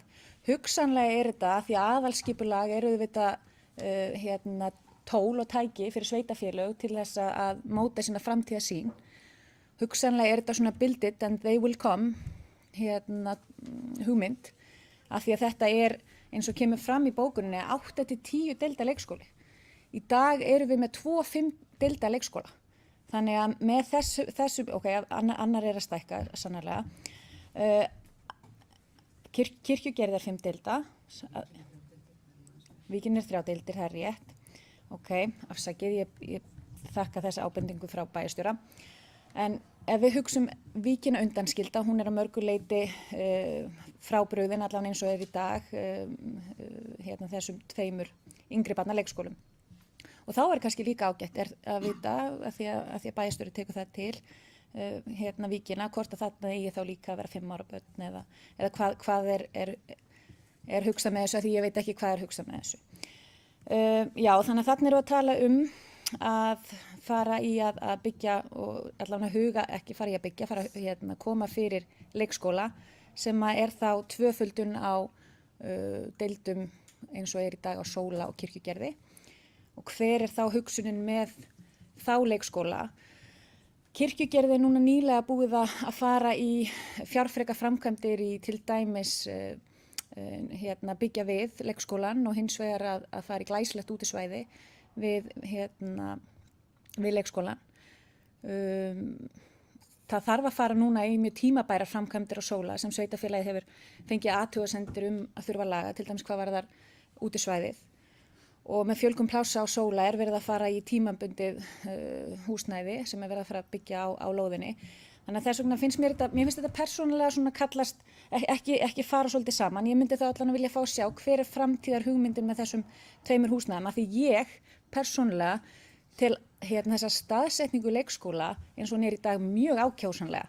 Að við höfum annars vegar leikskóla sem við hliðin á sjúkrahúsin okkar, þar sem við erum með langveika og bráðveika sjúklinga og ég persónulega séð á föstudögum þegar að Sóli fer út með krakkarna og það er söngstund og sjúklingarnir fá að njóta nærvista barnanna og sömulegis á kirkjugerði að það er þessi nálægð við börnin sem að skipti miklu máli.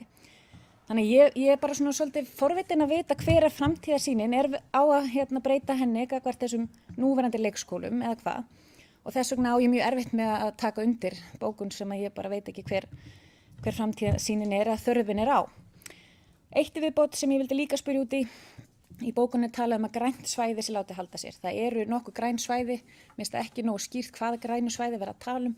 Verið að tala um fyrir ofan menntavegin, fyrir ofan segi þar sem að skógræktin verið að tala um grasið fram að menntavegi.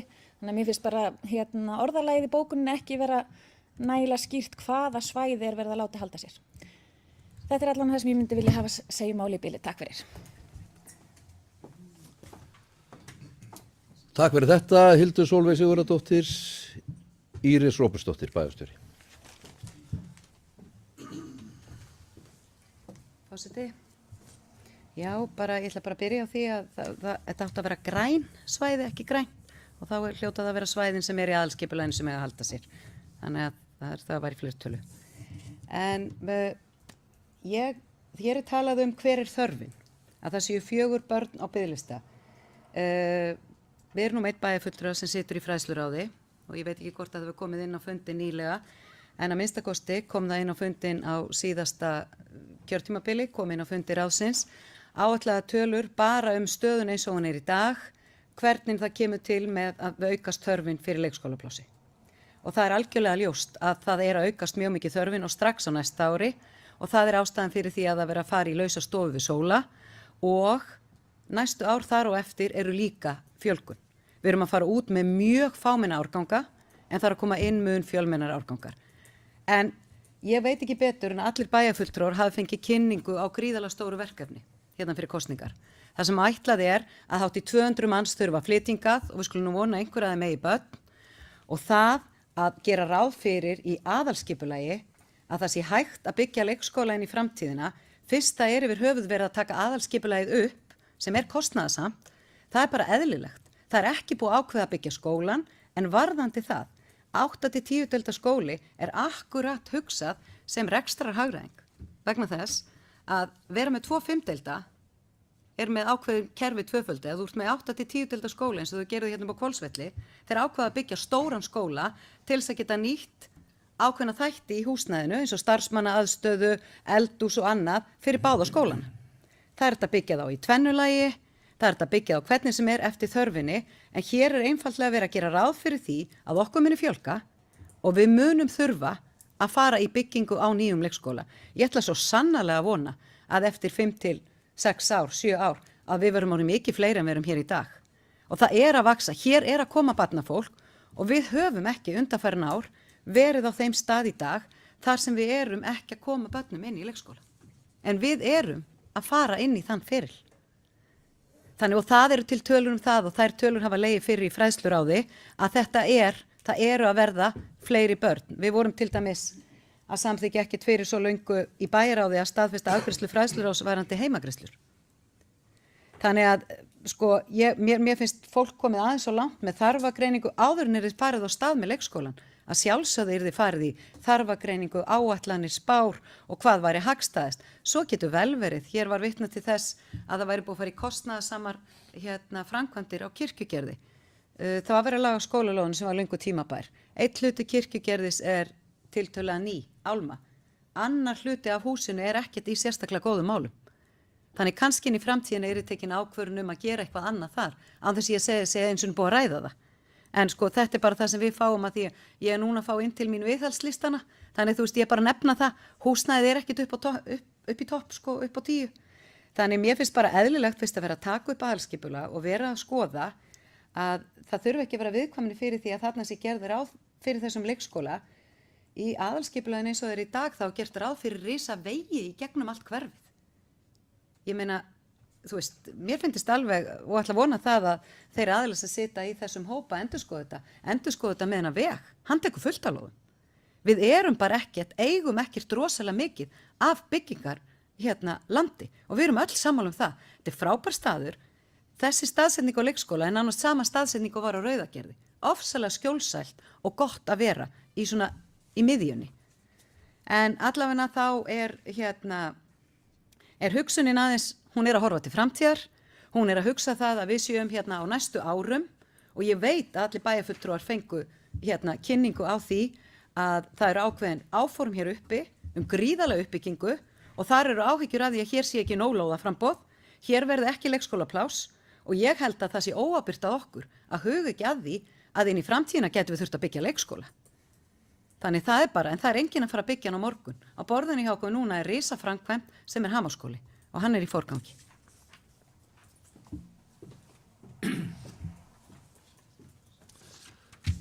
Takk fyrir þetta bæjarstjóri Jóna Sigríður Guðmundsdóttir. Gjörðu svo vel.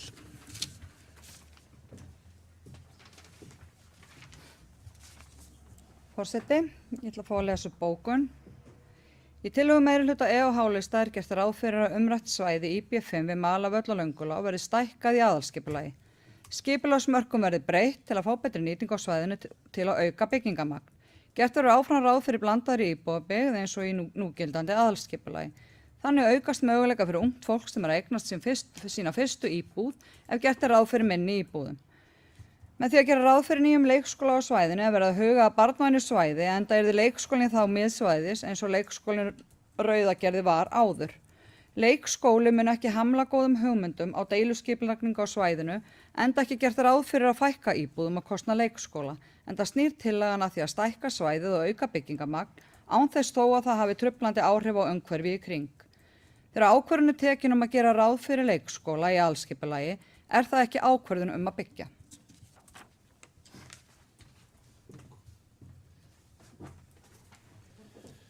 Takk fyrir þetta, Jóna Sigríður Guðmundsdóttir. Eyþór Harðarsson, gjörðu svo vel.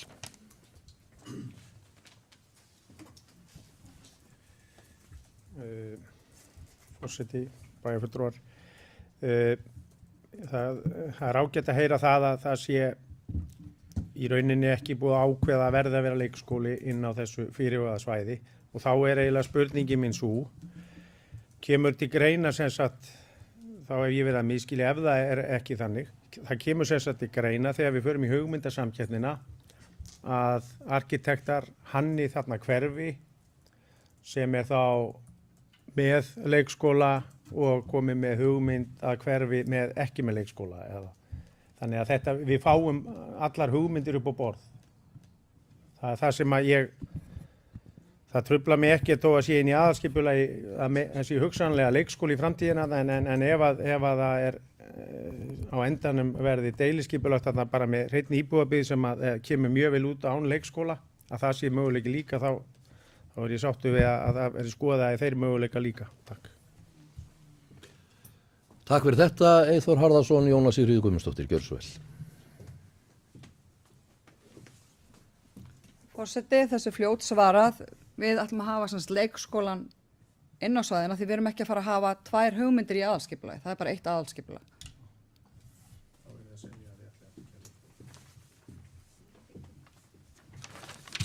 Fleiri hafa ekki, Helga Jóhanna Harðardóttir, gjörðu svo vel.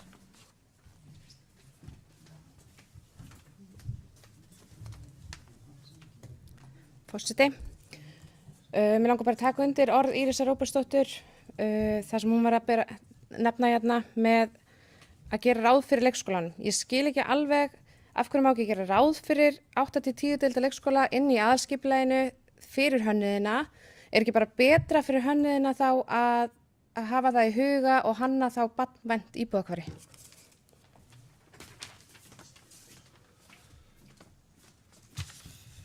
Takk fyrir þetta, Helga Jóhanna Harðardóttir, fleiri hér, Erling Guðmundsson, gjörðu svo vel.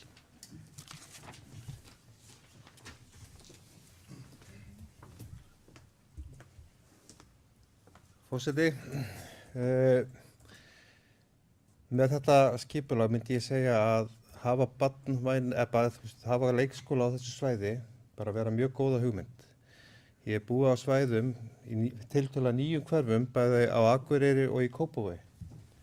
Þar sem er hugsað akkúrat fyrir því að hafa nýja leikskóla á þessu svæði. Þú veist, ég held að geri engum ógagn í nýju hverfi að hugsa til þess að hafa nýjan leikskóla, flottan leikskóla og gera þá ráð fyrir því að það sé fjöldi, 8 til 10 deildir bara fyrir það fólk sem að vonandi á eftir að koma til Eyja og búa og byggja hana bæ. Takk fyrir.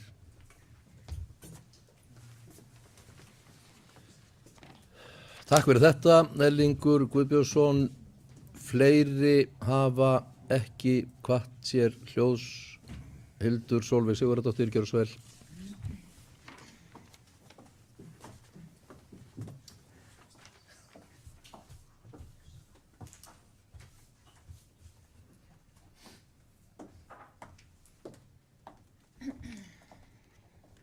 Forseti, bæjarfulltrúar og gestir, já, ég vil bara svona aðeins bregðast við því sem hefur verið rætt hérna. Ég held að allir sem að hér inni sitja vonum að þörfin fyrir leikskólapláss muni halda áfram að aukast og við getum sinnt þeim málefnum gríðarlega vel. Það sem að við höfum hins vegar áhyggjur af, að það er rekstrarformið. Við erum, eins og hefur komið hér fram í dag, við erum með 2 leikskóla. Þessi leikskóli sem er verið að hugsa í dag er hugsanlega hálfum kílómetr á milli þeirra beggja, cirka hálfu kílómetri í hvort leikskólinn eins og hann er í dag. Og þess vegna er það bara okkar álit, okkar hugur, að af hverju ekki að nýta það svæði sem nú þegar er búið að vera fjármunum í að hanna sem leikskólasvæði, að byggja það upp frekar, getum við nýtt þá leikskóla og stækka þá frekar, í staðan fyrir að vera verja, einmitt eins og búið að koma fram hérna, dýrmætu og mjög takmörkuðu byggingalandi undir þessa sömu eignir og er í dag verið að byggja upp. Það var verið að tala um hérna flotta leikskóla. Við eigum virkilega flotta leikskóla, við ættum að vera ofboðslega stolt af þeim. Þannig að auðvitað er alltaf, gaman að gera eitthvað nýtt og flott, en þetta er bara spurning um aðferðafræði og rekstrarhagræði og skoða það hvort að það sé þá hægt að stækka frekar þá skóla sem að fyrir eru, frekar en að fara í nýja byggingu sem þarf þá líka rými fyrir bílastæði, sem þarf þá líka rými fyrir útisvæði, og það er þá rými sem við erum ekki að nýta í íbúabyggð. Þannig að þarna erum við bara að huga því hvernig getum við hámarkað nýtinguna á byggingalandinu eins vel og við mögulega getum, og við teljum bara að þessi leið sé ekki best til þess. Takk fyrir. Takk fyrir þetta, Hildur Sólveig Sigurðardóttir. Ef það eru ekki fleiri sem hafa hvatt sér hljóðs, þá ber ég tillöguna undir atkvæði sem var farið með hér áðan. Þeir bæjarfulltrúar sem eru samþykkir tillögunni gjöru svo vel að gefa merki. Þeir sem eru andvígir tillögunni gjöru svo vel að gefa merki. Tillagan er samþykkt með 5 atkvæðum gegn 4. Þá er tekið fyrir 5. mál á dagskrá, erindisbréf til fulltrúa í ráðum samkvæmt bæjarmálasamþykkt Vestmannaeyjabæjar. Hér liggja fyrir bæjarstjórn til samþykktar erindisbréf til fulltrúa í ráðum á vegum Vestmannaeyjabæjar. Er að ræða fulltrúa í bæjarráði, fræðsluráði, fjölskyldu- og tómstundaráði og framkvæmda- og hafnaráði. Erindisbréf fyrir fulltrúa í umhverfis- og skipulagsráði verður tekið fyrir í ráðinu á mánudaginn kemur og tekið inn til samþykktar á næsta fundi bæjarstjórnar. Orðið er laust þessi erindisbréf. Enginn kveður sér hljóðs og þá ber ég þessi bréf undir atkvæði. Þeir bæjarfulltrúar sem eru samþykkir gjöru svo vel að gefa merki. Erindisbréfin eru samþykkt með öllum greiddum atkvæðum. Þá er tekið fyrir 7. mál á dagskrá fundargerð framkvæmda og hafnaráðs nr. 277. Liðir 1 til 7 liggja fyrir til upplýsinga. 7. dagskrármál fundargerð fjölskyldu og tómstundaráðs númer 280 liðir 1-3 liggja fyrir til upplýsingar. 8. dagskrármálið fundargerð fjölskyldu og tómstundaráðs númer 281 liðir 1-3 liggja fyrir til upplýsingar. Og þá tekið fyrir 9. mál á dagskrá Bæjarráð Vestmannaeyja fundur númer 3176. Við tökum fyrst fyrir lið 7 í fundargerðinni sem fjallar siðareglur kjörinna fulltrúa. Bæjarráð fól framkvæmdastjóra, stjórnsýslu og fjármálasviðs að yfirfara reglurnar með hliðsjón af samþykkt stjórn og fundarsköp Vestmannaeyjabæjar númer 991/2020 og leggja fram á næsta fundi bæjarstjórnar sem þessi fundur. Engar breytingar á samþykktinni voru þess eðlis að það kalli á breytingar á siðareglum og því þær lagðar fram óbreyttar frá því þær voru síðast samþykktar 29. ágúst 2019. Samþykki bæjarstjórn óbreyttar siðareglur skal upplýsa innviðaráðuneytið það samkvæmt 29. grein sveitarstjórnarlaga nr. 138/2011. Orðið laust þessar siðareglur og það kveður sér engin hljós, þá eru þær lagðar hér fyrir bæjarstjórn óbreyttar og framkvæmdastjóra stjórnsýslu og fjármálasviðs falið að tilkynna ráðuneytinu niðurstöðuna. Þeir bæjarfulltrúar sem samþykkja óbreyttar siðareglur gjöru svo vel að gefa það merki. Þær eru samþykktar með 9 samhljóða atkvæðum.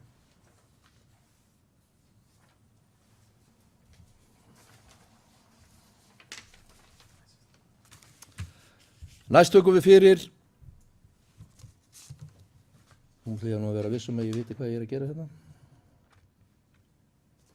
Næst tökum við fyrir 11. lið í fundargerðinni sem fjallar fræðsluráð Vestmannaeyja. Fund númer 361, 4. lið endurskoðun leikskólagjalda á 5 ára deild og liggur hér fyrir til umræðu. Hefst nú lestur á umræddri fundargerð. Fræðsluráð Vestmannaeyja tók bæði málin fyrir á 361. fundi ráðsins sem haldinn var þann 13. júlí síðastliðinn. Var framkvæmdastjóra fjölskyldu og fræðslusviðs falið að vísa málunum 2 til bæjarráðs til umfjöllunar þar sem að ræða aukinn kostnað fyrir árið 2022. Jafnframt leggur ráðið til að gert verði ráð fyrir breytingum á leikskólagjöldum og heimagreiðslum á að standa þarna við gerð fjárhagsáætlunar fyrir árið 2023. Framkvæmdastjóri fjölskyldu og fræðslusviðs lagði fyrir bæjarráð minnisblöð málin 2. Niðurstaða: leikskólagjöld á 5 ára deild. Að beiðni fulltrúa D-lista voru greidd atkvæði hvorn þátt fyrir sig á fundi bæjarráðs. Fyrri hluti: bæjarráð fyrir hönd bæjarstjórnar samþykkir afgreiðslu fræðsluráðs breytta gjaldtöku á 5 ára deildinni, Víkinni, sem miðar að því að fyrstu 7 klukkustundir á leikskólanum verði gjaldfrjálsir. 8. tíminn verði gjaldið fyrir 8. tíman verði gjaldið 5.250 og 9. tíman verði áfram gjald upp á 8.522. Umrædd breyting taki gildi 1. september næstkomandi. Þetta var samþykkt samhljóða. Seinni hluti: jafnframt samþykkir bæjarráð að afgreiðslu fræðsluráðs að fella út fæðisgjald í Víkinni. Samþykkt með 2 atkvæðum fulltrúa og H-lista gegn 1 atkvæði fulltrúa D-lista. Bókun frá fulltrúa D-lista var svohljóðandi. Hvað varðar frítt fæði á leikskólanum getur undirritaður ekki samþykkt. Rekstur sveitarfélagsins þyngist sífellt með auknum kröfum þjónustu. Launakostnaður eykst umfram áætlanir og fjárfestingaþörf sveitarfélagsins mikil á komandi árum. Eðlilegt hlýtur að teljast að foreldrar greiði hóflegt gjald fyrir fæði barna sinna. Undir þetta ritar Eyþór Harðarson. Bókun frá fulltrúum og H-lista: meiri hluti bæjarráðs tekur undir bókun og H-lista úr fræðsluráði að stíga fyrstu skref í átt að gjaldfrjálsum leikskóla og gera Vestmannaeyjar að enn betri búsetukosti fyrir ungt fólk. Með þessum 7 gjaldfrjálsu stundum líka verið að stíga skref í þá átt að stytta vinnudag barna og búa til hvata þar sem foreldrar greiða fyrir vistunatíma umfram þessar gjaldfrjálsu stundir. Mikilvægt að bjóða þar að auki upp á gjaldfrjálst fæði á 5 ára deildinni þar sem nemendur í leikskóla hafa ekki val að koma með nesti líkt og nemendur í grunnskóla Vestmannaeyja. Leikskólinn er fyrsta skólastigið og með þessu skrefi er verið að styrkja það skólastig og tryggja enn frekar að öll 5 ára börn geti notið þjónustu 5 ára deildarinnar. Undir þetta rita Njáll Ragnarsson og Jóna Sigríður Guðmundsdóttir. Jafnframt samþykkir bæjarráð áhrif þessara aðgerða á fjárhagsáætlun árið 2022 en breytingin leiðir til tekjufalls 6,5 milljón króna á þessu ári. Jafnframt felur bæjarráð bæjarstjóra og framkvæmdastjórum bæjarfélagsins að gera ráð fyrir umræddum breytingum við fjárhagsáætlunagerð fyrir næsta ár. Nú er þessum lestir í lokið. Þetta mál er þá tekið til umræðu hér á þessum fundi. Helga Jóhanna Harðardóttir, gjörðu svo vel.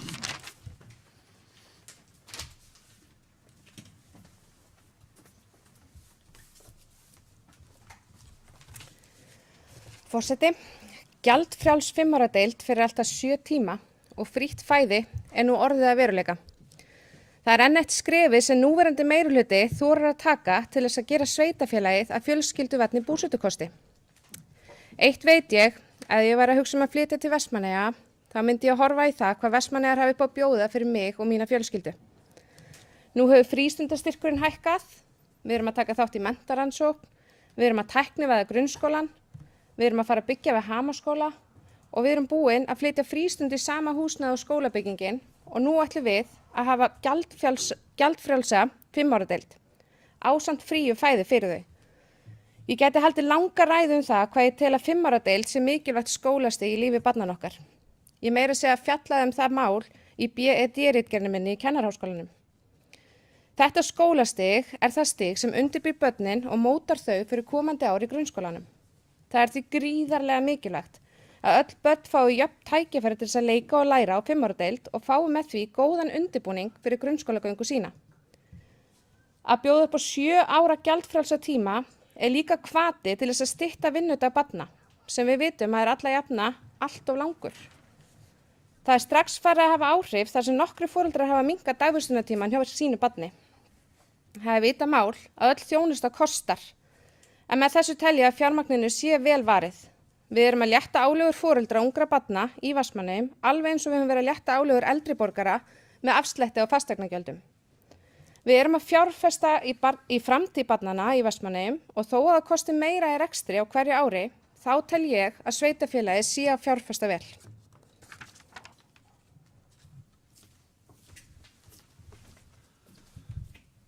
Takk fyrir þetta, Helga Jóhanna Harðardóttir. Vilja fleiri tjá sig þetta mál? Eyþór Harðarsson, gjörðu svo vel.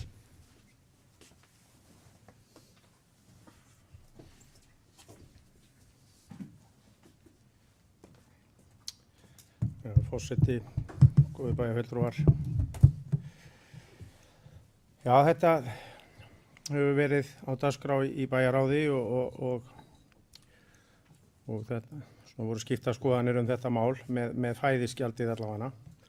En það er ekki þar með sagt að við höfum einhvern minni áhuga á því að vera með metnaðarfullt skólastarf eða leikskólastarf.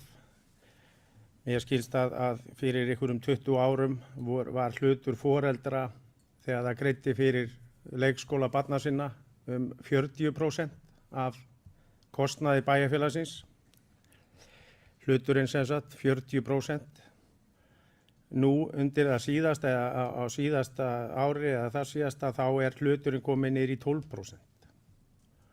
Og það segir sér sjálft að bæjarfélagið er að borga þetta að stærstum hluta, 90% næstum því.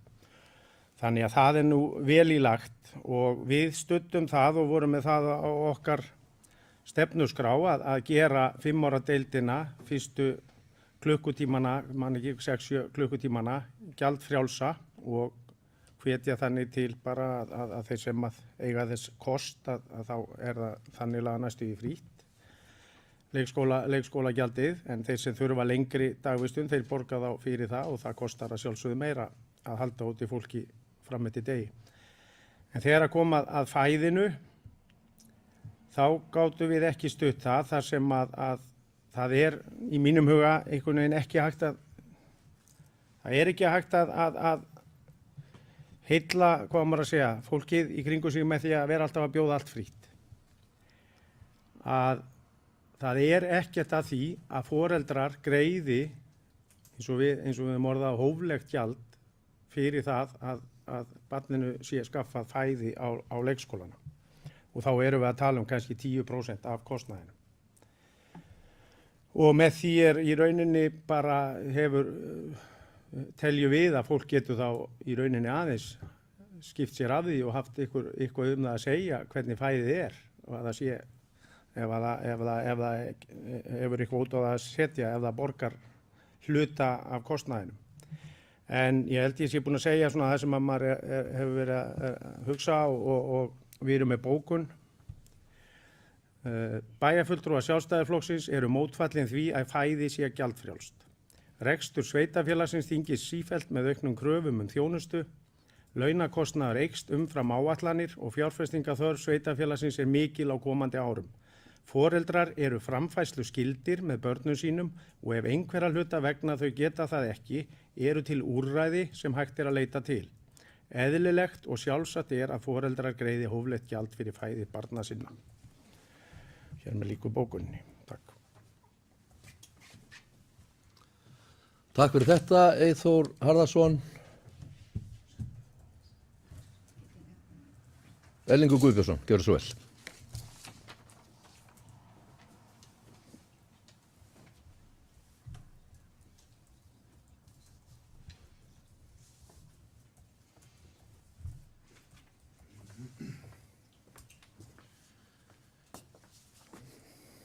Forseti, það ekki rétt munað að allt ráðið hafi verið sammála þessari bókun meirihluta fræðsluráðs endurskoðun leikskólagjalda? En það allan hér bókun frá meirihluta. Meirihluti EH-lista tekur undir bókun meirihluta fræðsluráðs endurskoðun leikskólagjalda á 5 ára til Víkinni. Meirihlutin hefur unnið að því undanfarin ár að gera Vestmannaeyjar að stað sem styður við barnafjölskyldur. Þetta stórt skref í átt að þeim markmiðum.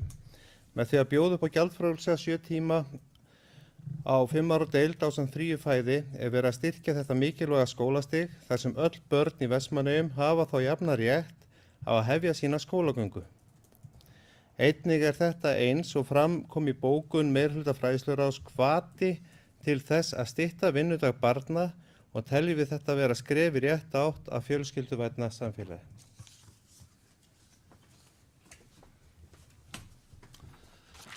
Takk fyrir þetta, Erlingur Guðbjörnsson, Hildur Sólveig Sigurðardóttir. Gjörðu svo vel.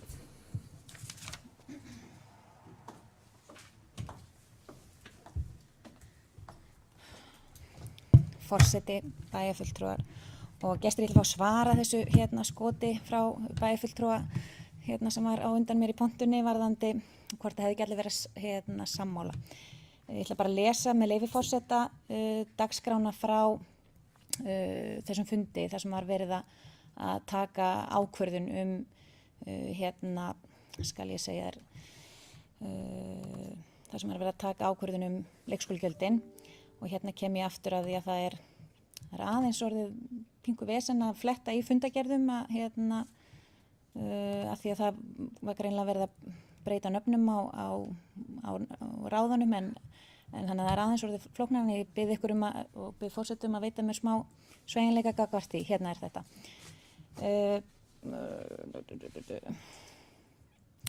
Hérna er þetta, þetta er þessi fundur á undan. Okay. Hérna. Þetta er fundur 361 í fræðsluráði Vestmannaeyja frá 13. júlí síðastliðnum og þar var ekki líkt og kom fram í bæjarráði þessi í rauninni kosning á það sem var skipt upp málinu. Fulltrúar lýstu hins vegar yfir mjög augljóslega og ef að bókunin og fundagerðin er skoðuð að þá kemur þar mjög augljóslega í ljós hver afstaða ráðsmanna gagnvart þessum gjöldum. Þar var lögð fram tillaga frá fulltrúum minnihlutahópa D-lista sem var svo hljóðandi undirritað að leggja til að fæðisgjöld verða ekki niðurfelld á Víkinni. Sú tillaga var felld af því að ráðsmönnum þótti þetta vera mikilvægt skref að draga og minnka álögur gagnvart vistunartíma barnana og mjög ánægilegt líkt og Helga Jóhanna, bæjarfulltrúi Helga Jóhanna kom inn á að það sé strax orðin breyting á vistunatíma. Það er klárlega það sem að var verið að horfa til að reyna að draga úr löngum vistunatíma hjá börnum á leikskóla og það var það sama tilhneiging og gerðist þegar að var farið að rukka tvöfalt fyrir viðveru umfram 8 klukkustundir og undirritaðir töldu málið það gott að þeir vildu þrátt fyrir það að hafa samt komið fram afstöðu sinni varðandi fæðisgjaldi vilja samþykkja allavega ákvörðun leikskólagjaldi en ég bara til þess að hugmynd hjá bæjarráðsmanni Eyþóri Harðarsyni góða að hafa skipt þessu til tvenns til þess að geta komið sjónarmiðum sínum vel á framfæri. Bókun okkar við fulltrúa í fræðsluráðinu var á endanum svona undirritaðar fagna því skrifa að leikskólagjöld við 5 ára deild GRV verði að hluta gjaldfrjáls og samþykkja þá ákvörðun. Með því skrif 5 ára deildin sem hluti grunnskólans festur betur í sessi. Það er okkar von að þessi ákvörðun verði liður í því að stytta vinnudag yngstu nemenda GRV, fjölga samverðstundum fjölskyldu og létta álögum af foreldra ungra barna. Undirritaðar hefðu þó talið eðlilegt að viðhafa hófleg fæðisgjöld líkt og fyrir aðra nemendur GRV, ásamt því að hagrætt hefði verið á móti í rekstri sveitafélagsins til að þyngja ekki frekar versnandi fjárhagsstöðu sveitafélagsins. Og þetta var bókun ráðsmanna og ætti svona að vera nokkuð skýrt hver okkar afstaða í málunum var. Já, ég þakka. Takk fyrir þetta, Hildur Sólveig Sigurðardóttir, Íris Róbertsdóttir, gjörðu svo vel.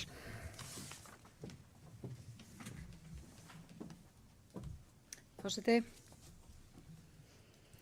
Já, bæjarráð og formaður bæjarráðs tók ekki illa í það þegar bæjarfulltrúi Eyþór Harðarson óskaði eftir því að fá taka málið í sundur þrátt fyrir það að það hafi komið í einu lagi frá fræðsluráði og í rauninni var það svolítið langt seilst að skipta liðnum upp inn í bæjarráði en það var gert að því það kom ósk um það. Ég veit ekki til þess að það hafi komið ósk um það inn í fræðsluráði en en það kom bara tillaga ekki að skipta liðnum heldur ný tillaga þannig að eðlilega gat ráðið ekki orðið við því ef það vildi fara aðra leið en það var samt sem áður og það held ég það sem bæjarfulltrúi Erlingur Guðbjörnsson átti við var að þegar Hólmum var komið að þá samþykti allt ráðið þetta fyrirliggjandi þrátt fyrir þessar bókanir eins og bæjarfulltrúi Hildur Sólveig fór yfir en sko að ég hjó eftir því áðan að það var einhver svona áhyggjur í bókunum hjá okkur stóð að allir hefðu jafnan rétt óháð fjárhag vegna þess að það kom ekki óháð fjárhag en ég vildi bara útskýra það því að ég sá að það var einhver áhyggjur af því að það væri verið að tala hefðu jafnan rétt eða jafn aðgengi. Ég alveg viss það, þó að það sé nú ekki spennandi fyrir okkur sem hér situm sem bæjarfulltrúar, að það verður mjög stutt í það að ríkið mun ákveða það að stilla leikskólann upp þannig að hann verði gjaldfrjáls, bara eins og grunnskólinn. Leikskólinn fyrsta skólastig og ég bara tala leikskólinn per se og þá hefur val til þess að geta komið með nesti eins og í grunnskólanum, þá getur vel verið að fæðisgjaldið yrði ekki skylda eins og það sett upp í dag. En staðan samt þannig að meðan fæðisgjaldið skylda, en meðan það matur í leikskólanum, það ekki nestað, að þá fannst okkur þetta vera leiðin. En auðvitað hægt að hugsa það inn í framtíðina með 5 ára deildina að fara með hann inn í meira val. En þetta staðan í dag.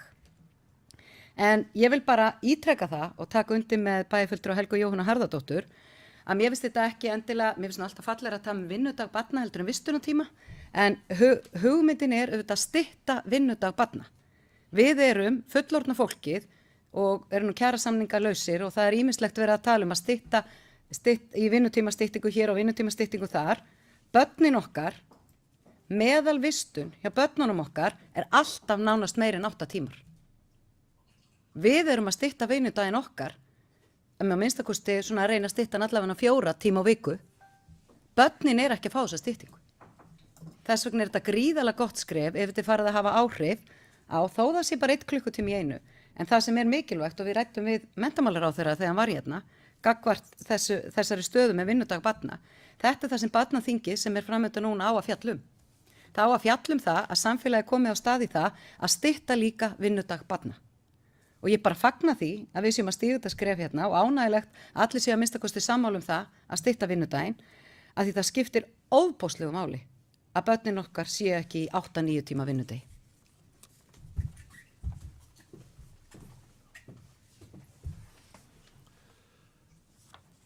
Takk fyrir þetta, Íris Róbertsdóttir. Er þá umræðu þetta mál lokið að sinni.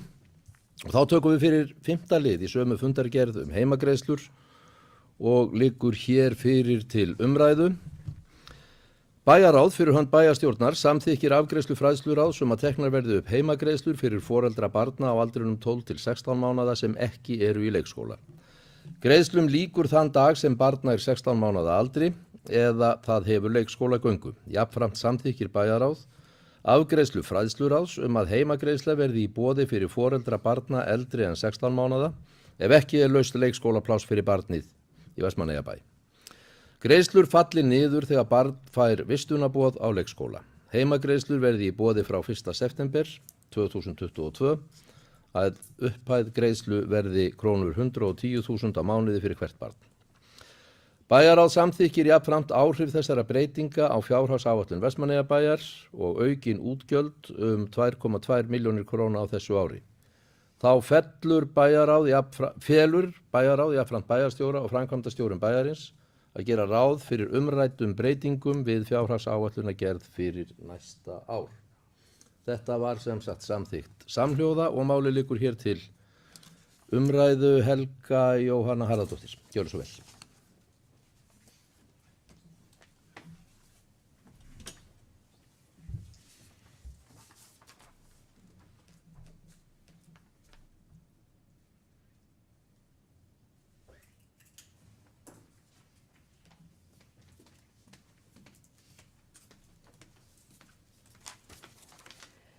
Forseti, eins og í málinu hérna undan mikilvægt að draga athygli að því að þarna erum við líka að koma til móts við barnafjölskyldur með því að bjóða þessar heimagreiðslur. Þetta gæti hjálpa til við að stytta biðlista á leikskóla ef einhverju foreldrar vilja vera lengur heima með barninu sínu. Við höfum oft rætt það hérna í samfélaginu hver hraðinn er mikill í samfélaginu og foreldrar hafa ekki tíma fyrir börnin sín. Þarna akkurat tækifæri fyrir margir getur nýtt sér það tækifæri til þess að vera lengur heima. Við tökum því undir með fræðsluráði að við vonast til þess að þessi ákvörðun skapi aukið svigrúm til þess fyrir foreldra sem og brúi bilið milli fæðingarorlofs og leikskólagöngu. Og þessar 2,2 milljónir, þær rúmast innan innan þeim lið sem var tekið hjá dagforeldrunum. Þannig að þetta ekki aukið fjármagn að ræða.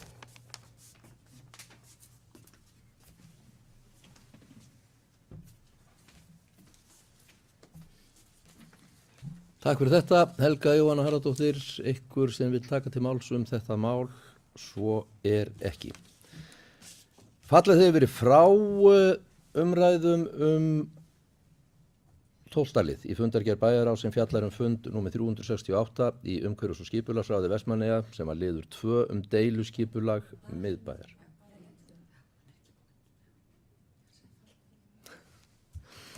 Þá tökum við fyrir lið 12 í sömu fundargerð sem fjallar fund númer 368 í umhverfis- og skipulagsráði umferðarljós á gatnamótum Heiðarvegs og Kirkjuvegs og liggur hér fyrir til umræðu en ekkert var bókað liðin í fundargerð bæjarráðs. Hildur Sólveig Sigurðardóttir, gjörðu svo vel.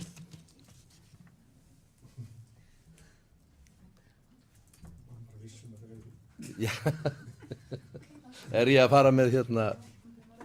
Nei, gjörðu svo vel. Forseti, bæjarfulltrúar og gestir, já, mér það bara mjög ljúft og skylt. Ég vildi bara fagna þessari framkomnu tillögu. Það hefur verið margsinnis það rætt, bæði þessi gatnamót og eins gatnamótin á Illagötu og Kirkjuvegi.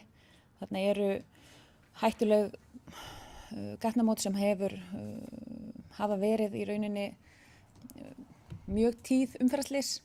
Þannig að ég vil bara með leyfi forseta fá að koma hér með örstutta bókun bara við þennan lið og hann svo hljóðandi. Hérna. bæjarfulltrúar Sjálfstæðisflokksins fagna framlagðri tillögu fulltrúa Sjálfstæðisflokksins í ráðinu og taka undir hana, enda mikilvægt að bæta umferðaröryggi við ein hættulegustu gatnamót sveitarfélagsins. Bókun lýkur. Takk fyrir.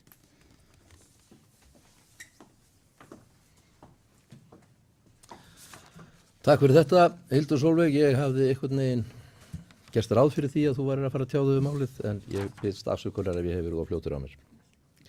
Vilja fleiri tjá sig þetta mál? Svo ekki.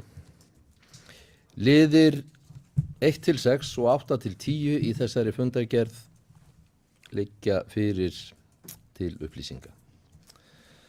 Og þá tökum við fyrir lið 10 á dagskrá þessa fundar, bæjarráð Vestmannaeyja, fundur númer 3177, liðir 1-7 liggja fyrir til upplýsinga.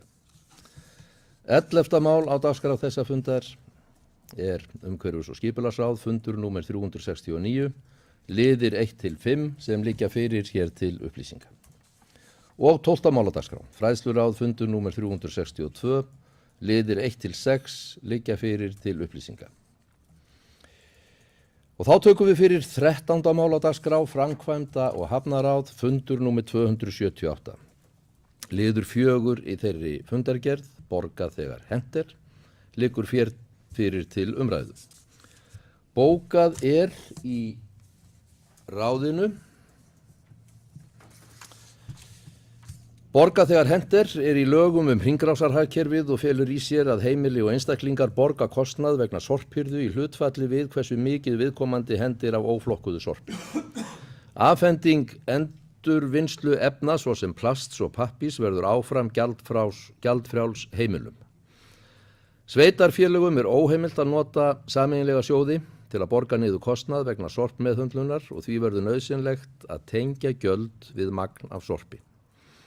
Fyrir þá sem henda mikið af óflokkuðu sorpi mun breytingin fela í sér aukinn kostnað vegna sorpförgunar, en breytingin gæti leitt til sparnaðar fyrir þá sem henda litlu eða eru duglegir að flokka.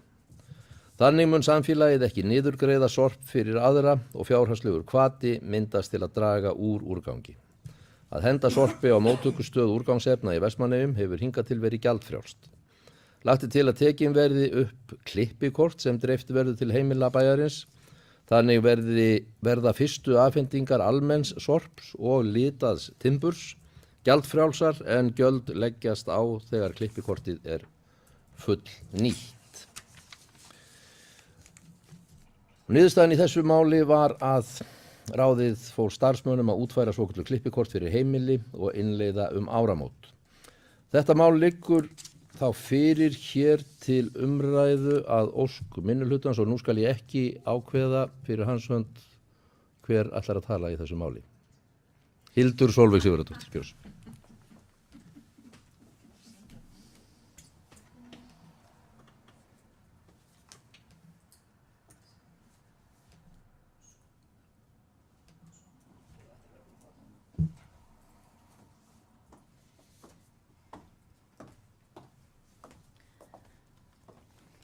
Forseti, bæjarfulltrúar og gestir. Já, við óskuðum eftir umræðu þennan lið og ég persónulega bara hafði svona svolítið áhuga á að vita meira þetta mál og vissi þá auðvitað ekki líkt að við yrðum með formann ráðsins á fundurum sem náttúrulega bara einstaklega hentugt af því að auðvitað það situr engin aðalfulltrúi í þessu ráði. Þarna að ræða nýjar álögur, ný gjöld sem við erum að fara að leggja á íbúan okkar og mér langar bara aðeins að spyrja bæði út í fyrirkomulagið hvernig hvort að þessi komið á einhvern rekspöl eða hvort að þetta eigi eftir að fara í einhverju hugmyndavinnu ef þetta bara komið á tilbúið hvort að við eigum eftir að fá einhverja kynningu á því eða eitthvað svoleiðis. Mér finnst svona svolítið erfitt að taka ákvörðun ný gjöld sem að ég svona einhvern veginn sem að ég hef ekki fengið kynningu á. Svo hitt líka, það náttúrulega talað ný lög hringrásarkerfið, þetta svo sem ekkert nýtt að það bara búin að vera úrvinnslu lögum úrvinnslugjald að það eigi sorphirðugjöldin eigi að standa undir sér og við í rauninu höfum ekki mátt niðurgreiða sorp.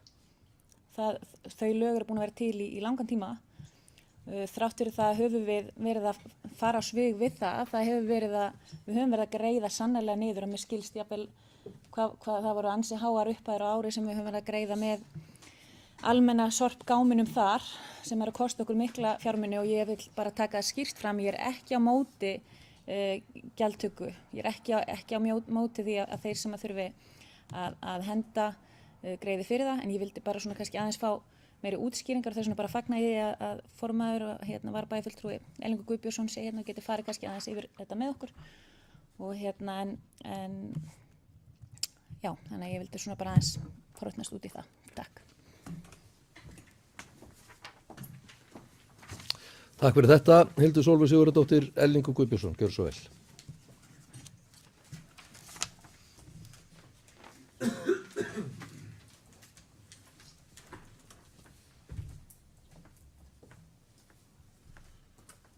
Forseti. Já, þetta nefnilega með þess að borga þegar hendir, þá sko aukinn kostnaður heimila, jú, sjálfsagt verður það einhver kostnaður við þá sem eru að henda miklu, en svona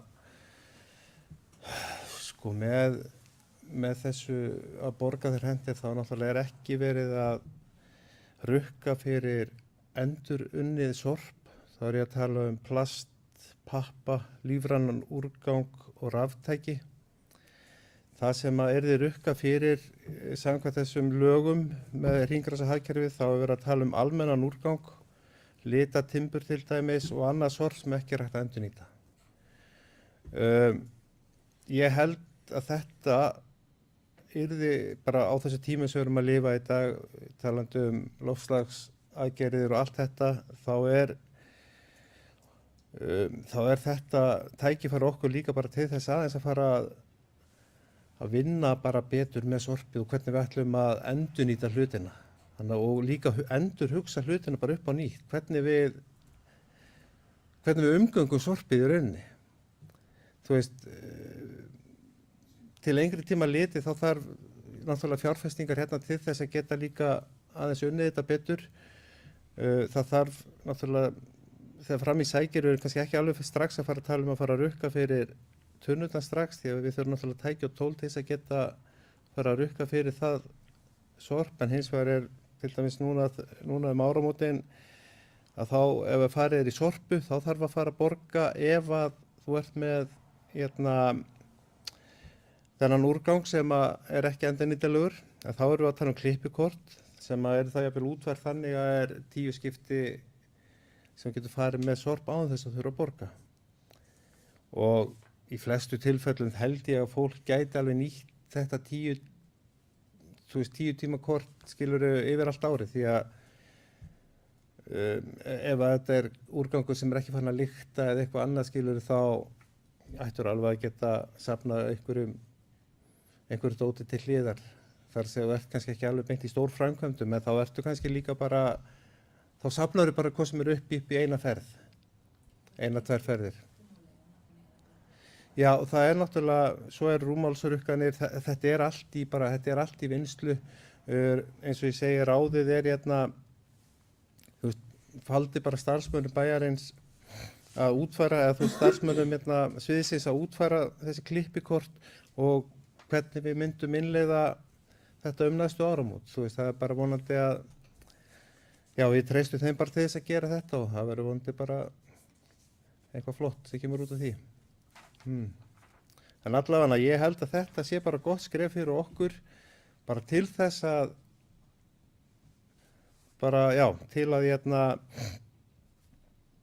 til að líka læra að flokka og og við fáum bara flokkuna í rétt ról. Við erum að borga ári núna bara fyrir almenna úrganginn, bara í hverju viku 1 milljón fyrir almenna úrganginn sem bara galið. Við erum ekki að flokka nóg, þannig að við verðum aðeins að fara spýta í lófana og þetta bara góð leið til þess. Takk fyrir, ekki hvað meira að segja í þetta. Takk.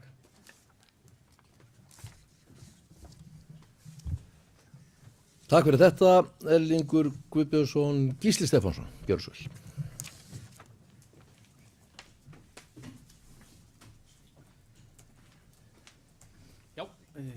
Forseti, bæjarfulltrúar og já, formaður ráðsins sem að ég ætlaði nú að koma eina spurningunni í viðbót.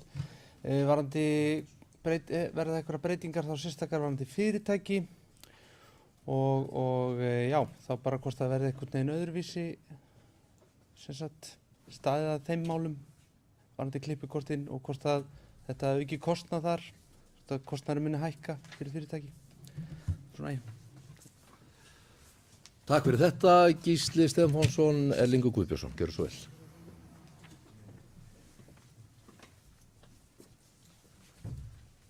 Takk fyrir spurninguna, en já, það er bara ekki búið að taka ákvörðun þetta eins og með fyrirtækin, það er ekki komið svo langt.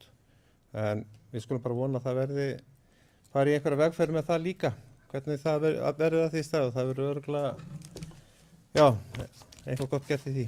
Takk.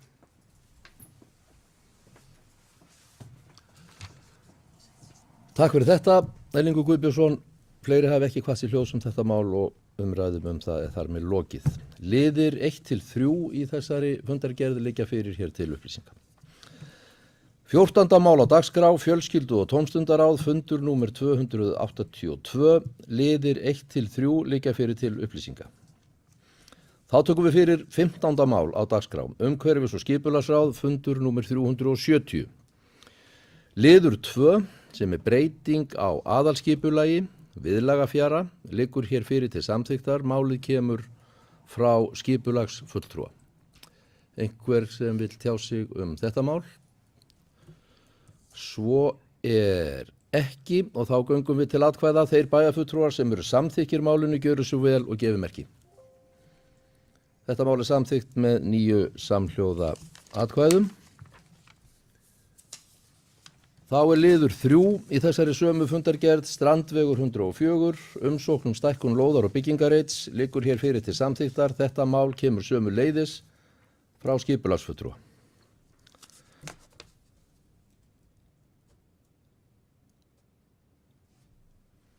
Vill einhver kveða sér hljóðs þetta mál? Ég er að átta mig á aðeins á dagskráni hérna. Svo er ekki, þá berum við málið undir atkvæði. Þeir bæjarfulltrúar sem eru samþykkir þessu máli gjöra svo vel og gefa merki. Og það er samþykkt með 9 samhljóða atkvæðum. Liðir 1 og síðan liðir 4-12 liggja fyrir til upplýsinga. 16. mál á dagskrá, fræðsluráð, fundur númer 363, liðir 1-5 liggja fyrir til upplýsinga. 17. mál á dagskrá, bæjaráð, fundur númer 3178, liðir 1-12 liggja fyrir til upplýsinga. Og þá tökum við fyrir 18. og síðasta dagskrámálið, fjölskyldu- og tómstundaráð Vestmannaeyja, fundur númer 283. Hér hefur Margrét Rós Ingólfsdóttir óskað eftir því að víkja af fundi vegna þess að hún er starfsmaður viðkomandi ráðs. Gerir ykkur athugasemd við það? Gjörðu svo vel, Margrét.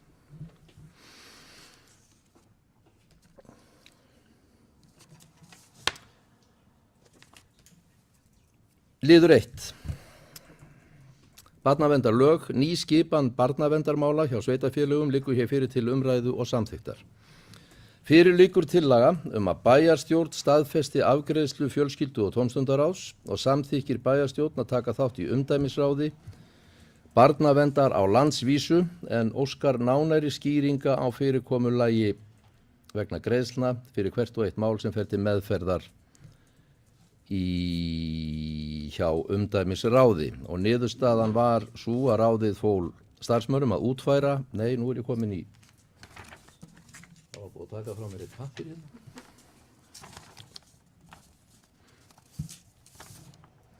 Og jafnframt samþykki bæjarstjórn að sótt verði undanþágu frá 6.000 íbúa lágmarki varðandi rekstur á barnaverndarþjónustu í Vestmannaeyjum. Bæjarstjórn felur bæjarstjóra að undirrita þennan samning þann sem fyrir liggur. Þetta var sem sagt tillagan og orðið er laust þessa tillögu. Enginn hefur kvatt sér hljóðs og þá göngum við til atkvæða. Þeir bæjarfulltrúar sem eru samþykkir tillöginni gjöru svo vel að gefa merki og tillagan er samþykkt með 9 samhljóða atkvæðum. 8 samhljóða atkvæðum afsakið. Þá er tekið fyrir liður 2, Íþróttamiðstöð Vestmannaeyja,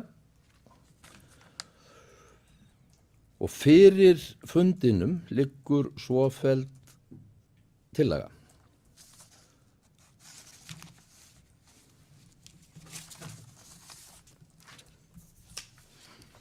Bæjarstjórn tekur undir með fulltrúum fjölskyldu og tómstundaráðs að bæta þurfi aðstöðu í Íþróttamiðstöð Vestmannaeyja og sér í lagi búningsklefana.